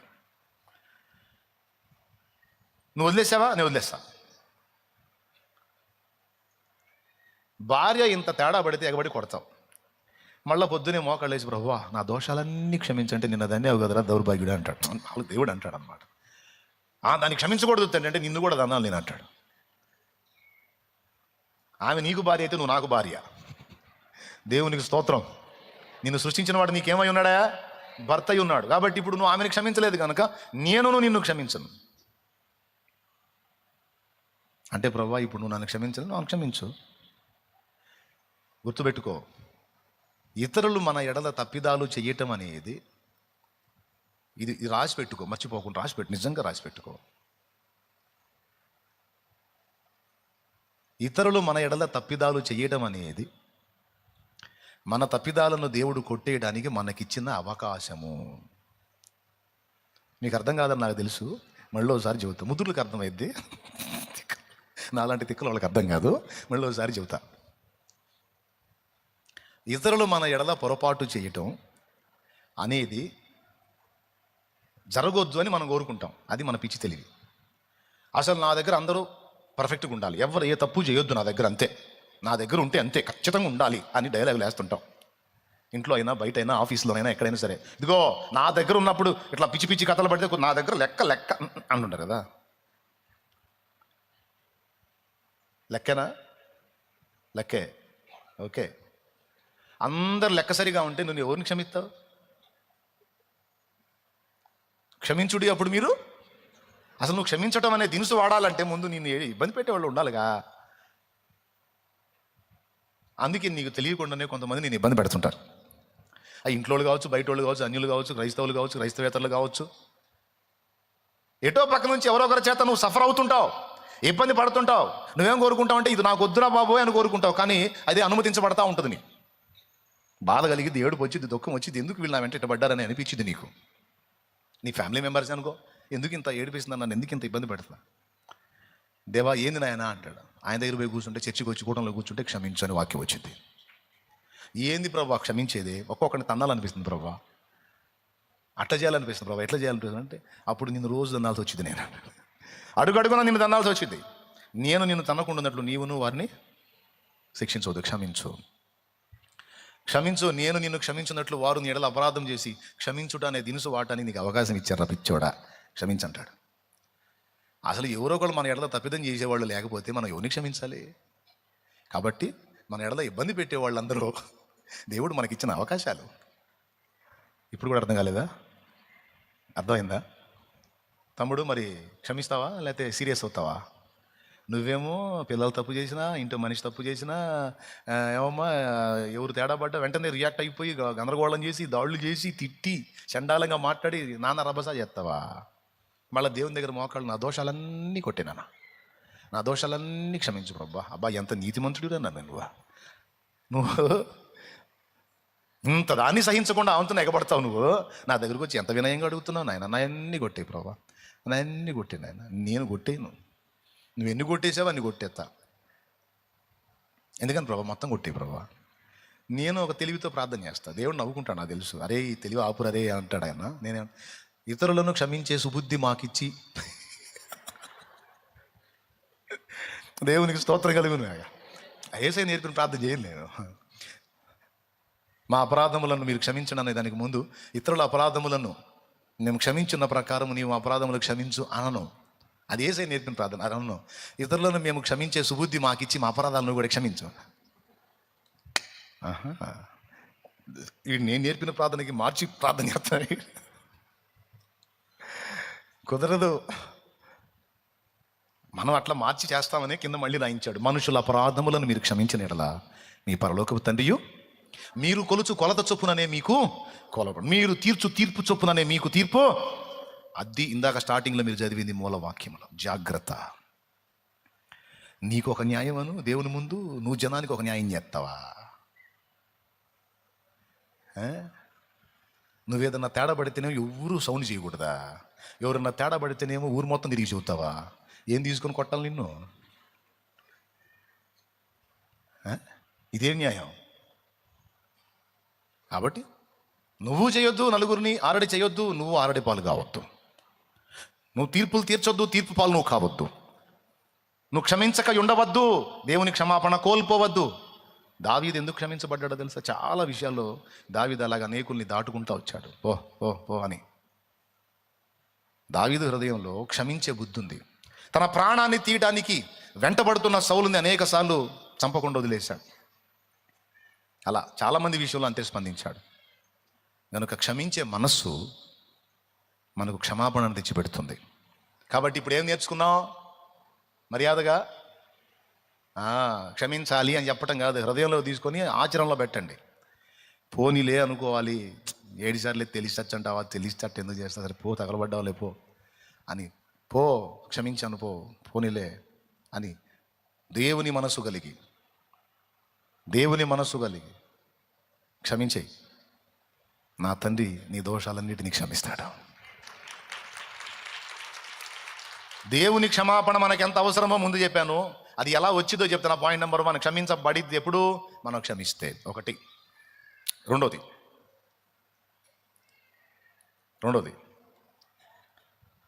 దేవుని అడిగినప్పుడు దోషాలను దాచిపెట్టుకొనక కప్పుకొనక ఒప్పుకొని దేవుని ముందుకు వచ్చి ఆయనను క్షమాపణ వేడుకున్నప్పుడు ఆయన క్షమిస్తాడు. కొంతమందికి ఎంత బరితెగింపు అంటే తమ దోషాలు తమ కళ్ళకి దేవుడు చూపిస్తానా ఒప్పుకోకపోగా దానికి కవరింగ్లు ఇస్తూ ఉంటారు. ఆ కారణాన్ని బట్టి చేశాను, ఈ కారణాన్ని బట్టి చేశాను, అది కూడా తప్పేనా, ఇది కూడా తప్పేనా, ఆహా అది అసలు తప్పే అనుకోలే నేను, ఆహా అది కూడా తప్పేనా, ఏముంది అని కవరింగ్లు ఇవ్వద్దు. నీ హృదయానికి, నీ మనస్సాక్షికి దేవుడిది ఇది తప్పు, ఇది రైట్ కాదు అని నీకు సూచించే ప్రతిదీ నువ్వు దేవుని ముందుకు వచ్చి దయచేసి ఆ విషయాన్ని నేను చెబుతున్నా, దయచేసి వినండి. ఏది దేవుడు నీకు స్పష్టంగా చూపించాడు, అది చిన్నదే కానీ పెద్దదే కానీ మనసులోదే కానీ బయటికి చేసిందే కానీ సెన్సిటివ్గా టచ్ చేస్తాడు దేవుడు, సున్నితంగా నిన్ను తాగుతాడు. అది ఏదైనా సరే నీకు కనబడుతున్నప్పుడు యథార్థ హృదయంతో వచ్చి, దేవా ఈ విషయంలో దయచేసి నన్ను క్షమించు, ఇదిగో ఇలాగా ఫలానా మాట విషయంలో నేను తేడా పడ్డా నన్ను క్షమించు, ఫలానా ఆలోచన విషయంలో నేను తేడాగా ఆలోచించా క్షమించు, ఫలానా విషయంలో నేను అసూయపడ్డా క్షమించు నాయన, నీకు నచ్చదది నన్ను మన్నించని క్లియర్గా ఆ దోషాన్ని దేవుని ముందెత్తి ఒప్పుకోవాలి. కొంతమంది అలాగ స్పష్టంగా ఆ పాయింట్ని రేజ్ చేయకుండా సాయంత్రానికి వచ్చి కూర్చొని నా పాపాలన్నీ క్షమించు అంటే మొత్తం కాంట్రాక్ట్ ఇస్తారు దేవుడికి. ఏం పాపాలు అంటాడు. ఏం పాపాలు అంటే ఏమిటి, చాలా ఉంటాయి, చెయ్యి వదిలేసే, నాకేం మొత్తం కాంట్రాక్ట్ ఇస్తున్నావా? వాన పడుతుంది చూడమ్ము, దేవునికి స్తోత్రం. ఎదురు చూస్తున్నారు జనం వాన లేక, ఇప్పుడు వంగింది దేవునికి స్తోత్రం. ఎక్కడొచ్చాక అమ్మో టైం పరిగెత్తింది నాయనోయ్, నేను ముగిస్తున్నా ఇక. స్తోత్రం చెప్పండి, గట్టిగా చెప్పండి. టైం వెళ్ళిపోయింది, చాలా అయిపోయింది, ఇంకా నేను ముగిస్తున్నాను. 1, క్షమించినప్పుడు క్షమించబడతాయి. 2వది ఒప్పుకున్నప్పుడు క్షమించబడతాయి. ఒప్పుకోవాలి, ఏ విషయంలోనో దాని గురించి స్పష్టంగా ఒప్పుకోవాలి. ఎందుకు అలా స్పష్టంగా ఒప్పుకోవాలని చెప్పి దేవుడు కోరుతున్నాడు తెలుసా? సంబంధిత అంశంలో నీ క్లారిటీ ఉండాలి. అన్నీ కలిపి దేవుని కాంట్రాక్ట్ ఇవ్వకు. ప్రభా మొత్తం క్షమించేసాయి అంటే అలాగే నాయనా మొత్తం కొట్టేసా, ఇంతకు ఏమేమిటి అంటే చాలా ఉన్నాయిగా కొట్టేసాయి అనవాకు. చిన్నదే కానీ పెద్దదే కానీ నీ వలన జరిగిన దోషాలు ఏవైనా స్పష్టంగా దేవుని ముందు ఎత్తి ఒప్పుకో. అప్పుడు ఏం జరిగిద్దంటే నీ దోషములు ఎక్కడెక్కడ ఉన్నాయో నువ్వు గుర్తుపట్టిన స్పర్శ నీలో గుర్తించి సంతోషిస్తాడు దేవుడు. ఏమన్నా అర్థమైంది నేను చెప్పింది? కలిపి కాంట్రాక్ట్ ఇవ్వక దేవుడికి. మరేంటి, ప్రతి చిన్నది పెద్దది కూడా నువ్వు గుర్తుపట్టి ఆ స్పృహ కలిగి ఆ స్పర్శ కలిగి నువ్వు ఒప్పుకుంటున్నప్పుడు ఆయన సంతోషపడతాడు నీ ఆత్మీయ స్పర్శను బట్టి. ప్రభా, ఈ మనసులో ఈ మనిషి మీద నాకు కొంచెం అసూయ కలిగింది ప్రభా, ఇది నీకు నచ్చదు, క్షమించయ్యా అని నువ్వు అనుకున్నావు అనుకో, మనసులోనే నువ్వు దేవునికి ప్రార్థన చేసి సారీ ప్రభా ఇది నీకు నచ్చదు అనుకున్నావు అనుకో, ఆయన సంతోషపడతాడు. ఎందుకంటే హృదయములో కలిగిన ఒక దురాలోచనను కూడా నా బిడ్డ గుర్తుపట్టేంత సున్నితంగా ఉంది, అంత సున్నితంగా ఉన్నాడు. అది పరిశుద్ధుల లక్షణం. మనస్సాక్షి నిర్మలంగా ఉంటే అలాంటి లక్షణాలు ఉంటాయి. మనస్సాక్షి కలుషితమై ఉందనుకో ఎంతంత కూడా కనపడవు. అదే మనస్సాక్షి నిర్మలంగా ఉందనుకో ఇంత చిన్న తేడా వచ్చినా వెంటనే చూపించింది, ఇదిగో ఈ విషయంలో నువ్వు తేడా పడ్డావు. ఏమైనా అర్థమైందా నేను చెప్పింది? అర్థమైతే రెండోది కూడా అయిపోయింది. దేవునికి స్తోత్రం. ఇప్పుడు మూడోది, ఒప్పుకొని విడిచిపెట్టాలి అన్నాడు. విడిచిపెట్టుటయే మారు మనస్సు. మూడవది మారు మనస్సు. ఎప్పుడు క్షమింపబడతాయి? పాపములో కంటిన్యూ అవుతా, ఆచారానికి క్షమించమని అడుగుతా, అందులో నువ్వు కొనసాగుతున్నప్పుడు అది మారు మనసు కిందకి రాదు. నువ్వు కొనసాగటం ఆపేస్తే మారు మనసు. దాన్ని అసహించుకున్నట్టు, దాన్ని ద్వేషించినట్టు, దేవుని మనసు కలిగి ప్రవర్తించినట్టు. అలా కాకుండా దానిలో కంటిన్యూ అవుతా, దాన్ని కొనసాగుతా, దాని విషయంలో ఏ అభ్యంతరం లేకుండా జస్ట్ ఏదో ఆచారంగా నువ్వు ఒప్పుకుంటున్నావు అనుకో, నేను చెప్తున్నా, గ్యారెంటీ ఇస్తా, క్షమించడు. క్షమాపణ అడిగే నువ్వు దాన్ని అసహించుకున్నావో లేదో చూస్తాడు. దాని విషయంలో నీకు మారు మనసు వచ్చిందో లేదో చూస్తాడు. దాని విషయంలో నువ్వు ఫీల్ అవుతున్నావో లేదో చూస్తాడు. ఆ మారు మనసు నీలో కనబడితేనే అది క్షమించబడిద్ది. అంతేగాని నేనేం మారు మనసు పొందను, నేను అలానే ఉంటాను, క్షమించేసుకో అంటే మనలాగా దేవునికి ఏం ఆఫ్ మైండ్ కాదు, ఆయన పరిపూర్ణుడు.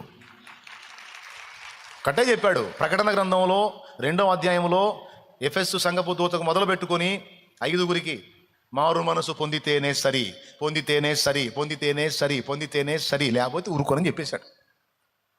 నా మారు మనసు నీకేముంది కానీ వదిలేసేవా, ఏముంది కానీ ఏదో జరుగుతూ ఉంటాయి, ఆ మాత్రం పట్టించుకుంటావా ఏంది, వదిలేసే ఏముంది, మారు మనసు ఏమి ఉండాలే, కంటిన్యూ అవుతుండాలే. మారు మనసు ఉండదా? దిద్దుబాటు ఉండదా? సరి చేసుకోవటం అనేది ఉండదా? ఎట్ట కనపడుతుందా నీకు అంటాడు ఆయన. అంటే నువ్వు అందులో కొనసాగుతావు, కంటిన్యూ అవుతావు, నేను నీకు నీ పాపానికి సపోర్ట్ చేయాలి, నేను క్షమిస్తా పోవాలి. పొర్రపాటును కూడా జరగదంటాడు ఆయన. ఏం చేయాలా? మారు మనసు అంటే ఏంది? ఇప్పుడు మొన్న తేడా పడ్డావమ్మా, ఆ రోజు తీర్మానం చేయాలా, నాయన ఇంక నేను మళ్ళీ దాని జోలికే నేను మళ్ళీ అలాంటి స్టెప్ వేయను, నన్ను క్షమించు, దయచేసి నన్ను కడుగు, నేను మళ్ళీ యుద్ధం ప్రకటిస్తా ప్రభా, నేను పోరాడతా, నీ శక్తిని నాకు ఇవ్వు అని నువ్వు తీర్మానం చేసి దాన్ని అసహించుకుని నీ యుద్ధాన్ని నువ్వు ప్రకటిస్తే దాన్ని మారు మనస్సుగా పరిగణించి దేవుడు కేసు కొట్టేస్తాడు. అర్థమైందా? నువ్వు మళ్ళీ ప్రయత్నం చేస్తున్నావు దాన్ని గెలవటానికి, దాన్ని తప్పించుకోవడానికి నీ వంతు పోరాటం నువ్వు చేస్తున్నావు. ఆ పోరాడుటయే మారు మనస్సు. రాజీ పడుట పాత మనస్సు. అర్థమైందా?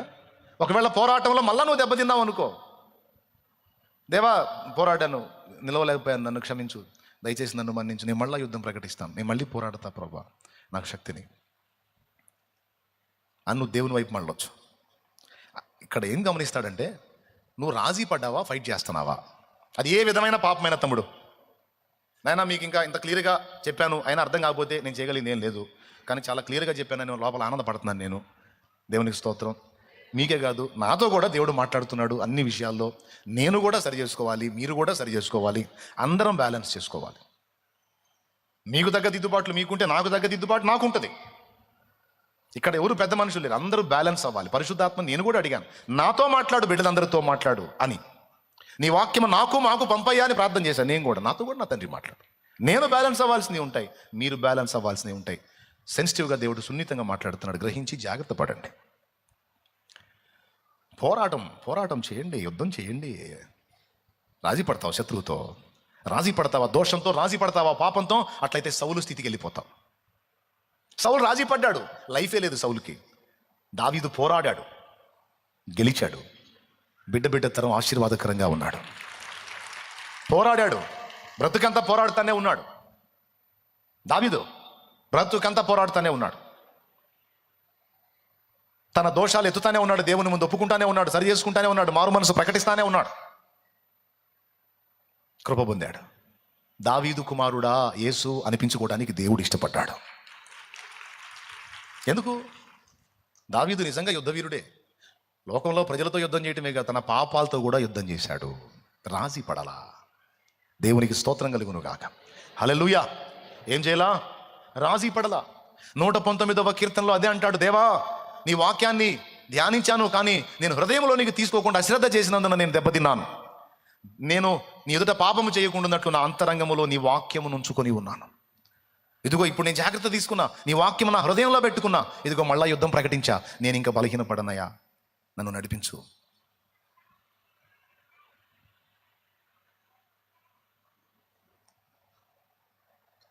ప్రకటించొద్దు మారు మనసు.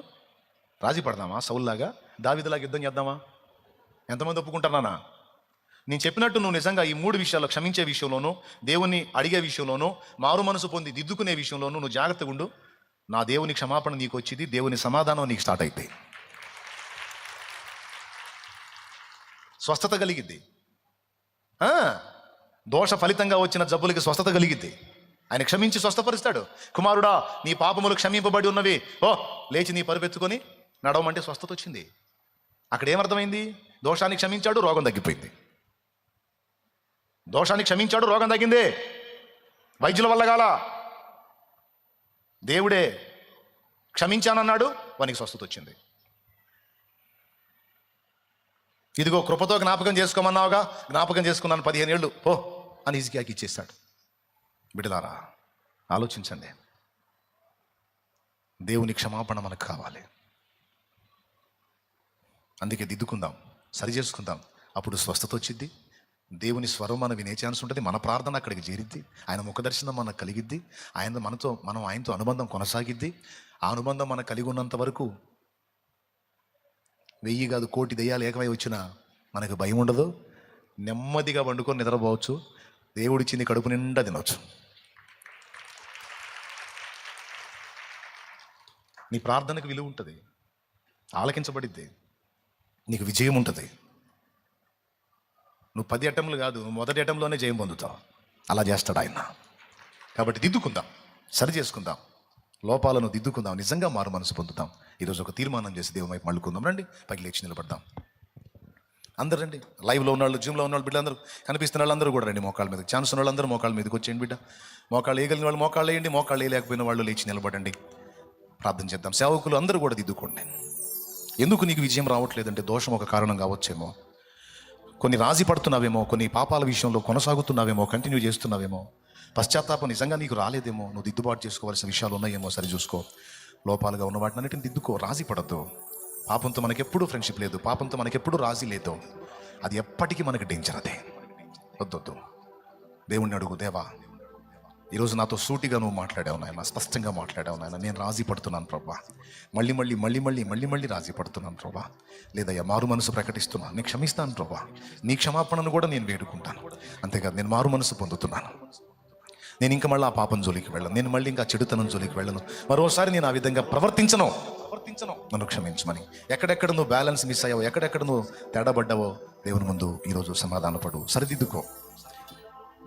మనమందరం సరిదిద్దుకుందాం, దేవుని క్షమాపణ వేడుకుందాం, మన దోషములు పరిహరించబడినట్లు దేవుని పాదాలు పట్టుకుందాం. రండి, ప్రభువుకు స్తోత్రాలు చెప్పండి. దేవా మన అనుబంధం తెగిపోకూడదు నాయన, మన అనుబంధం కంటిన్యూ అవ్వాలి ప్రభువా. మనకు మధ్య అడ్డుగా వచ్చే దోషాలన్నీ నీ రక్తంతో కడుగు నాయన, పాపాలన్నీ క్షమించు ప్రభువా. చాలా సూటిగా మాట్లాడావు. నిజంగా నా దగ్గర ఉంది నాయన మెతక బుద్ధి. నువ్వు పక్క మొత్తుకొని చెప్తున్నా అపహాస్యం చేసినట్టు నవ్వుకుంటా తిరుగుతున్నాను, కానీ అది నా నెత్తిన పడ్డ నాడు అల్లాడతానన్న బుద్ధి తెచ్చుకోలేకపోయాను ప్రభా. నన్ను క్షమించయ్యా, నన్ను మన్నించయ్యా. తెలిసి తప్పుల్లో కొనసాగాను ప్రభా, తెలిసి బరితెగించాను ప్రభా. నన్ను మన్నించయ్యా, నన్ను క్షమించయ్యా, దిద్దుకుంటానయ్యా. దేవా నాకు జయ జీవితం కావాలి, నా ప్రార్థన నీ సన్నిధికి చేరాలి, నీ సహవాసం నాకు కావాలి. నీ శత్రుత్వం కాదయ్యా, నీ సహవాసం కావాలి. నా శత్రువు సాతాను, దేవా నువ్వు నా తండ్రివి నాయన, నా నాన్నవి, నా అమ్మవి నువ్వు, నా తల్లివి తండ్రివి నువ్వు. నీకు దూరమే నేను ఎలా బతకగలుగుతాను? నువ్వే శత్రువై నువ్వే పగబడితే నాకు దిక్కేవారు. నా తండ్రి నన్ను దాటిపోవద్దు, నన్ను దాటిపోవద్దు, నన్ను క్షమించు, స్వస్థపరచు తండ్రి. నాకు విడుదల ఇవ్వు తండ్రి, నాకు జయం ఇవ్వు తండ్రి, నాకు ఆదరణ ఇవ్వు తండ్రి, నాకు స్వాంతని ఇవ్వు తండ్రి. శత్రువుకి అవకాశం ఇవ్వద్దు తండ్రి, నా మీద శత్రువుకి అవకాశం ఇవ్వద్దు తండ్రి. ఎంతమంది బిడ్డలు యథార్థ హృదయాలై ప్రార్థిస్తున్నారో ప్రభువా. సేవకులు, విశ్వాసులు, పరిచారకులు అందరూ ఎంతమంది ఇక్కడ ఉన్నవాళ్ళు, లైవ్ ద్వారా అందుబాటులోకి వచ్చిన వేల కొద్ది ప్రజలు ఎంతమంది నిజంగా యథార్థ హృదయాలై ప్రార్థనలు ఏకీభవించారో వారందరికీ విడుదల కలుగును గాక. వారందరికీ, మాకు అందరికీ జయమొచ్చును గాక. వారందరికీ స్వస్థత కలుగును గాక. మాకును స్వస్థత కలుగును గాక. శారీరక, మానసిక, ఆత్మీయ స్వస్థతలు కలుగును గాక తండ్రి. నువ్వు కలిగించినందుకు నీకు వందనాలు, కలిగించినందుకు స్తోత్రాలు. జయ జీవితం ఇస్తున్నందుకు వందనాలు ప్రభువా. అయ్యా, మా మనవులు వింటున్నందుకు స్తోత్రాలు. మీకు ముఖ దర్శనం మాకు ఇస్తున్నందుకు స్తోత్రములయ్యా, స్తోత్రములయ్యా, స్తోత్రములయ్యా, స్తోత్రములయ్యా. మా పాప ఫలమును మా మీద నుండి తొలగించి మమ్మల్ని విమోచిస్తున్నందుకు స్తోత్రమయ్యా. మా దోషములన్నీ నీ రక్తముతో కొట్టివేస్తున్నందుకు స్తోత్రములయ్యా. సాతానికి అవకాశం ఇవ్వకుండా వాడిని గద్దిస్తున్నందుకు స్తోత్రములయ్యా.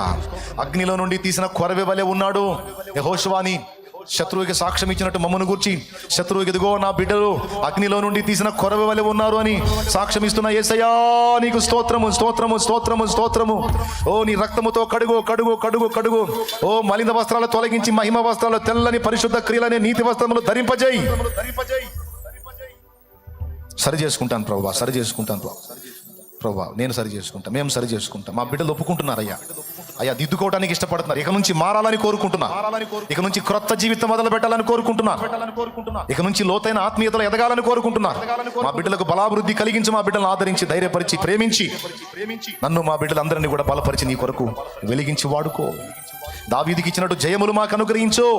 సౌలు లాంటి బ్రతుకు మాకొద్దు, దావీదు లాంటి జయ జీవితం మాకు కావాలి. భక్తులు లాంటి జయ జీవితం మాకు కావాలి. మమ్మల్ని బలపరచు.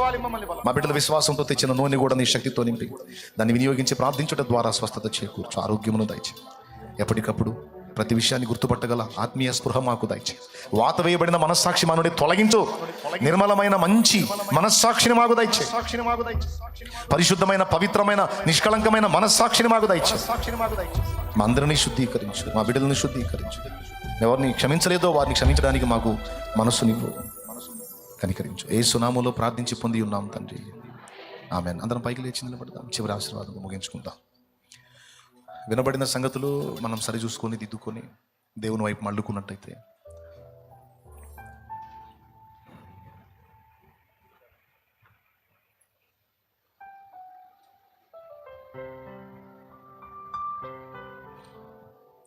ప్రభు చిత్తమైతే ఇలాగూ దేవునితో సమాధాన పడాలి, దేవునికి సమీపం కావాలి, మళ్ళా ఆత్మీయ జీవితాన్ని పురికొల్పుకోవాలి, ప్రోత్సహించుకోవాలి అని సిద్ధపడినటువంటి బిడ్డలకి ఒక మంచి అవకాశం. నెక్స్ట్ వీక్లో వచ్చేటువంటి బుధ, గురు, శుక్ర ఫాస్టింగ్ ప్రేయర్స్ ఏర్పాటు చేయబడ్డే ఉపవాస ప్రార్థనలు.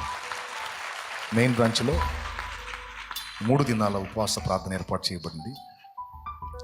ప్రభు చిత్తం అయితే సండే కూడా ప్రకటిస్తాను. రేపు ఆన్లైన్ ఉంది, ఆన్లైన్లో కూడా ప్రకటిస్తాను. వాస్తవంగా ఈ వీక్లో పెడదాం అనుకున్నాను, ఆన్లైన్ ఉందని ఆగాను. ముందు వీక్లో పెడదాం అనుకున్నాను, అప్పుడు కొన్ని పనులు వచ్చారు, సేవకుల మీటింగ్ ఉందని ఆగాను. ఇక 3వ వారంలో పెట్టాలి, ఇటు పరిస్థితులన్నీ ఫిక్స్ అయిపోయాను. ఇక జూలై డేట్స్ అక్కడ కనపడుతున్నాయి. 16, 17, 18 బుధ, గురు, శుక్రవారాలు ఫాస్టింగ్ ప్రేయర్ ఉంది. నెక్స్ట్ వీక్కి ప్రిపేర్ అవ్వండి. 2 రోజుల ముందు మీకు అవకాశం ఉంటుంది. సోమ, మంగళ పనులు చేసుకోండి. వాళ్ళకి చెప్పండి 3 days మాకు సెలవు ఇవ్వండి, మేము ప్రేయర్లో ఉండాలని పర్మిషన్ తీసుకొని 2 రోజులు పని చేస్తే 3వ రోజు మీకు సెలవు ఇస్తారు. కాబట్టి మీ తీవ్రత, నేను దేవుడితో గడపాలి, తిరిగి ఆత్మీయ అనుబంధాన్ని నెలకొల్పుకోవాలి, నేను తిరిగి ఉపవాసంలో నా దేవునికి సమీపం కావాలి, నా జీవితాన్ని చక్కదిద్దుకోవాలి, సరి చేసుకోవాలి, నేను లైన్లో ఉండాలి అనుకుంటే సిద్ధపడు. రేపు ఆన్లైన్ ఉంది, ఆదివారం ఆరాధన ఉంది. తర్వాత 2 రోజులు మీరు వర్క్ చేసుకోవచ్చు. బుధవారానికి సిద్ధపడండి. బుధవారం నుంచి టైమ్స్ అక్కడ ఉన్నాయి చూడండి. ఉదయం 10 గంటలకి, తర్వాత సాయంత్రం 6 గంటలకి రోజు 2 కూటాలు జరుగుతాయి. మధ్యలో మీరు ప్రార్థనలో గడుపుకోవచ్చు. దేవుని సన్నిధిలో ఉండగలిగిన వాళ్ళు ఫాస్టింగ్ ఉండొచ్చు. ఒకవేళ కొంతమంది యథార్థవంతులు ఉంటారు, నేను ఉపవాసం ఉండలేదు కాబట్టి నేను ఎందుకు లే అని. అంత త్యాగం ఏం అవసరం లేదు. బాగలేకపోతే తినైనా సరే ప్రేయర్లో ఏకీభవించు, ప్రార్థనలో ఏకీభవించు. ఆరోగ్యం బాగుండి ఫాస్టింగ్ ఉండగలిగితే ఉండు. ఆత్మీయ జీవితాన్ని తిరిగి మండించుకుందాం, తిరిగి పురికొల్పుకుందాం. ఆ 3 దినాలు కాస్త సెల్ ఫోన్ని పక్కన పెడదాం. ఎక్కడో దూరాలు ఉండి లైవ్ చూసేవాళ్ళు, లైవ్లో వాళ్ళకి అవసరం కాబట్టి వాళ్ళు దానిలో పాలు పంపులు పొందుతారు. వాళ్ళ లైవ్ చూస్తా, లైవ్ మాత్రమే చూస్తాం, ఇంకా వేరే చెత్త ఏం చూడకుండా ఆ 3 days ఫాస్టింగ్ ప్రేయర్లో మనతో కలిసి ఏకీభవిస్తారు. మీరైతే డైరెక్ట్ ఇక్కడ వచ్చి కలిసే అవకాశం ఉంది కనుక చక్కగా మీరు వచ్చి కూర్చొని ఇక్కడ దేవుని వాక్యం వినొచ్చు. ఆ 3 days ముందే చెప్పేసేయండి, సెల్ ఫోన్కి అందుబాటులో ఉంటాం, మేము దేవునికి అందుబాటులో ఉండాలి, ఈ 3 రోజులు మీకు అందుబాటులో ఉండమని చెప్పండి. అలా తీర్మానం చేసుకొని ఫాస్టింగ్లో కలవండి. Okay, right. ఏ తారీఖులు? తొందరగా 46, 47, 48, 16, 17, 18 తారీఖుల్లో బుధ, గురు, శుక్రాల్లో ఫాస్టింగ్ ప్రేయర్ ఉంటుంది. రేపు ఆన్లైన్ ఉంది కదా, రైట్. తొందరగా వచ్చేసేయండి. మనం మరి ఆన్లైన్ ప్రేయర్, ఆదివారం ఆరాధన, వరుసగా 3 రోజులు. ఈ వారం 3 రోజులు, వచ్చే వారం 3 రోజులు పండగే. ఇప్పుడు విన్న విషయాలన్నీ హృదయంలో భద్రం చేసుకొని వాటిని మళ్ళా ఆలోచించుకొని దేవుడు ఏం మాట్లాడాడు ఈరోజు నాతో, ఏ విషయాలు నాకు ఈ హెచ్చరికలు చేశాడంటే దేవుడు మనల్ని బ్లెస్ చేయబోతున్నాడు, ఆశీర్వదించబోతున్నాడు. దేవుడు మనకు కృపలు ఇవ్వాలనుకున్నప్పుడు ముందు సరి చేస్తాడు. అది దేవుని పద్ధతి. ఫస్ట్ హెచ్చరికలు ఇచ్చి దిద్దుబాట్లు చేసి ఆ తర్వాత మనల్ని ఆశీర్వదిస్తాడు. ఆశీర్వదించబోతున్నాడు అంటే గుర్తు ఏంటంటే దిద్దుబాటు చూపిస్తాడు. ముందు లోపాలు సరి చేసుకోండి అని చెప్పి చూపిస్తాడు. సరి చేసుకుంటే ఆయన ఇవ్వాలనుకునేది మనకి స్వతంత్రింపజేస్తాడు, మనకు అందిస్తాడు. కాబట్టి సరి చేసుకుందాం, దేవునితో గడుపుతాం. మరి ఫైనల్ బ్లెస్సింగ్తో మనం ముగించుకుందాం. మన తండ్రి అయిన దేవుని ప్రేమ, ఆయన ప్రియ కుమారుడు, మనందరి ప్రాణప్రియుడైన యేసయ్య శాశ్వత నిత్య కృప, పరిశుద్ధాత్మతోటి మనోహర దివ్య సహవాసం, సమాధానం సమకూడిన మనకు సకల పరిశుద్ధులకు సార్వత్రిక సంఘమంతటికి సదాతోటి మనందరం నిత్యత్వంలో చేరు పర్యంతము మనల్ని నడిపించును గాక. లైవ్ ద్వారా, జూమ్ ద్వారా అందుబాటులోకి వచ్చిన బిడ్డలు కూడా తోడై ఉండును గాక. మన హల్లెలూయా, హల్లెలూయా, హల్లెలూయా. చెప్పండి. దోషాలు క్షమించబడితే ఫలం తప్పించుకోండి. దోషాలు క్షమించబడితే ఆరోగ్యం, స్వస్థత. దోషాలు క్షమించబడితే ప్రార్థన. దోషాలు క్షమించబడితే ముఖ దర్శనం. దోషాలు క్షమించబడితే దేవునికి మిత్రులం. క్షమించబడకపోతే సింపులే, పెద్ద అర్థం కానంత గజిబిజయం కాదు. తీసుకోండి, ఖచ్చితంగా తీసుకోండి, అమల్లో పెట్టండి. దేవుని ఆశీర్వాదాలు తప్పకుండా మీరు అనుభవిస్తారు. God bless you. తప్పకుండా స్వస్థత కూడా కలిగితే పరిస్థితులు కూడా మారతాయి. పరిస్థితులు బెడిసి కొడతానంటే ఎక్కడో తేడా పడుతున్నాం. ముందు అర్జెంటుగా చూసుకోవాలా, ఎక్కడ తేడా పడ్డామని చూసుకొని సరి చేసుకొని నిలబడు. తిరిగి దేవుని సరఫరా నీకు అందిద్ది. సారము నీ మీద కుమ్మరించబడితే. రైట్. అందరికి వందనాలు, శుభాలు, దైవాశీస్సులు. కూటమి ముగించబడింది. ఫాస్టింగ్ ప్రేయర్స్ని గుర్తు చేసుకోండి. మన వాళ్ళందరికీ కూడా అందించండి సమాచారం. లైవ్లో ఉన్నవాళ్ళు, జూమ్లో ఉన్నవాళ్ళు కూడా సిద్ధపడండి. ఆ 3 days ఫాస్టింగ్ ప్రేయర్స్కి మనం దేవునితో గడుపుతాం. రైట్. ఇంకా దూర ప్రాంతం నుంచి వచ్చిన వాళ్ళు, వేరే దూరపు ఊళ్ళ నుంచి వచ్చిన వాళ్ళు కొంచెం ముందుకు రండి. న్యాయం. లోకల్గా ఉన్న వాళ్ళకి నేను ఎప్పుడు మీకు అందుబాటులోనే ఉంటాను. పాపం దూరం నుంచి వచ్చారు, చాలా దూరాల నుంచి. ఎటుగూడి విడిగా సమయం ఇవ్వట్లేదు. ఈ ఉపవాసంలో నన్ను పోయి అందుబాటులో పోదామని పాపం కొంతమంది దూరం నుంచి వచ్చారు. నిజంగా దూరాల వాళ్ళు వచ్చి నిలబడండి అందుబాటులో. అన్న, నేను చాలా దూరం నుంచి వచ్చానన్న, ప్రార్థనా సహాయం పొందగోరు వచ్చానన్న వాళ్ళు నిలబడండి.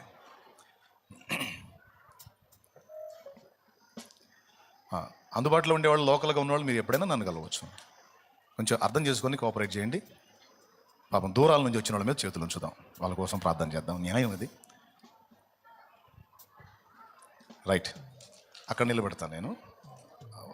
ఒక్కొక్కరి మీద నేను మీ మీద చేతులు ఉంచుతాను. నేను ఏదో పరిశుద్ధుడిని, గొప్పోడిని, శక్తివంతుడిని, నేను మొనగాడని కాదు.